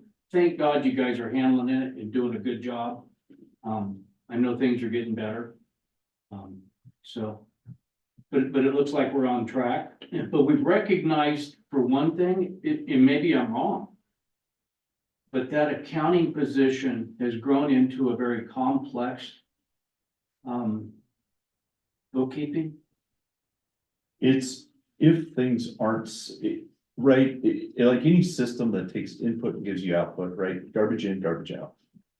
And if we don't have it set up from the beginning, that this is the way we're going to do things. Or we don't correct those as we go along. Hey, yeah, this is the way we've been doing it, but now that doesn't meet GASB rules, or that doesn't meet accounting principles, then we need to make those changes. So that we account for it correctly. You know, we had a system that was being bogged down both with HR and finance issues at the same time. And those should have never been put together, but of course, you know, we did that to Donna Hobby a long time ago. Is, oh, well, the HR director's gone, well, Donna, you can handle it, boom, because we think HR is just people's retirement and people's health benefits, and it's much more than that because of all the laws that have come down. It's how we hire people, it's how we fire people, it's how we do disciplinary action, it's how we, but that got dumped on finance's lap, and it should have never been a finance thing. It should have been its own thing, and we should have owned that a long time ago, and we didn't own it. And now we're gonna have 10, 20 years, whatever it is, we're gonna have that all dumped on. Now we're getting into it and gotta muddle through it, and we gotta start pulling apart the pieces that need to be pulled apart and separated. But yet there's still interplay between the two because of the benefits. And so we're gonna still have somebody playing in both, you know, on both sides of the fence, even though the directorship is gonna be separated out. So they can focus on their individual things, and the administration of it could be done by a person or two that's in the mix of just the administration parts of it. That's how I see it. So we're on the mend. We're still digging into seeing what things are wrong, but I'm moving towards seeing about bringing somebody in to fix and repair. Let me just a second, I'm not interrupting, but I want to correct him. You missed the front end of the meeting, and he did point out in detail that he has a candidate that he's going to work a contract with to do the fixes, and we've also are gonna have, we've gotten, how many, four, applied? Yeah, And so we're gonna get that, a real, you know, a Yeah, I'm director, very- in. So that. I'm very privileged. I got that. Okay, good. I got that real clear.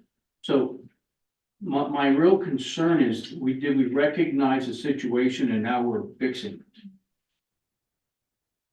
We're fixing as much as we can with the people that we have and the time that we have. Is everything getting fixed today that's happened over 10 years? No, it's gonna take a little time to fix it. But it's not that I'm not ignoring it or leaving it aside. I am moving forward with trying to find someone to come in or contract someone in. And of course, it's still up to the board to vote on that, but to bring someone in to fix those problems. So my concern is, how much money is coming in on grants? And are we putting any of that at risk? I mean, somebody was saying 50% of the money we run on perhaps are grant money. And have we, I think the departments that cover their own individual grants, whether it's Custer County Kids Council does very well at taking care of their grants. OEM does a very good job of taking care of their grants. Public Health does a very good job of taking care of their grants. I still need to deep dive down into LATCF and what we've just earmarked. And we have $6,000 that we need to allocate out of ARPA funds. And get that spent by the end of the year. And then look into LATCF, where are we at with those, what we've earmarked, what we spent. So it's just a process of going through and grabbing all that information out of wherever it's at. Most of it's in CIC, but we've been getting through the end of the year. So I haven't deep dived into that because I'm trying to get through the mill levies, the certificates, the budget to get that stuff by state statute and then go back to dealing with. so that was my other question too, along the finance deal was, And we'll make this one probably the last one. where is the mill levy? How is that influencing? Being our property double in price, are we gonna be paying a little more tax? Yeah, I think everybody's gonna probably pay a little more tax. So did we work on trying to lower that mill levy? We lowered the general mill levy by 0.5 or roughly 0.5. So what I'm getting at is, when you're doing the public's business, keep us abreast of what's going on. We should have known about this. During a public meeting the other day, Jimmy, we discussed and voted on and did that mill levy float. It was discussed again here today when we went over that 15 minutes ago. Thank you very much for all So that. we have been, Yeah. it's all I happening just during remember public meeting. looking back at the meetings that I was in and listening to the finance reports. And then there's still we got all the copies. I was under the impression the finance was in great shape. So that's the transparency I'm looking for, and thank you guys. I appreciate that. Thanks. Thank you, Jimmy. James. Yeah, hi, James Gilbert. So, let's see, yeah, I applaud this, the idea of having a vetting committee, if you will, for your finance director candidates to come do that. And I don't know if the resources are available in county to do the same thing with respect to the HR applications you got, or if it's not necessary. But I have a real concern with the overall hiring process of these senior people. I would have 30-odd years experience as a hiring manager, both for director levels, team leader levels, team member levels. And one thing that's always present in that process is involvement of the people that are directly affected. So for instance, in the finance director's hiring process, I would expect that the finance team or a member or a group of members, I think the team's not very big right now, so it's probably just one, would be part of the interview process. Similarly, for HR, since that position, as you pointed out, is critical for the well-being of all the employees of the county, I would expect that a committee from the employees of the county at some level, to be decided by them, I suppose, would be part of the interview process for that director. Because the only way you're going to ferret out issues of incompatibility with the needs of the employees is by having the employees be part of the interview process. So I would highly recommend that you think about that in terms of the process of hiring these people. Thank you, sir. Thank you. Meeting. My comment is on the employers' council services invoice. I think there was mention made that you don't even have the contract for services, you haven't seen it. So I'm wondering if that's gonna be procured. I mean, that's something that you, Kevin and Braden Wilson worked on together to begin this. So somebody's got to have that somewhere, I'm sure. And to look at that, and maybe in there it says when or how a report is provided from them. It's like, because before it's paid, there should be some sort of report. That's my comment. Thank you. And we did decide that a while ago. So we're looking for a report. And a contract. And I was not involved with that, man. I didn't get into that. Anyone else? No one online? That being the case, I will adjourn this meeting at 1:08 PM. Cool. Thank you, everybody. Thanks, Dan.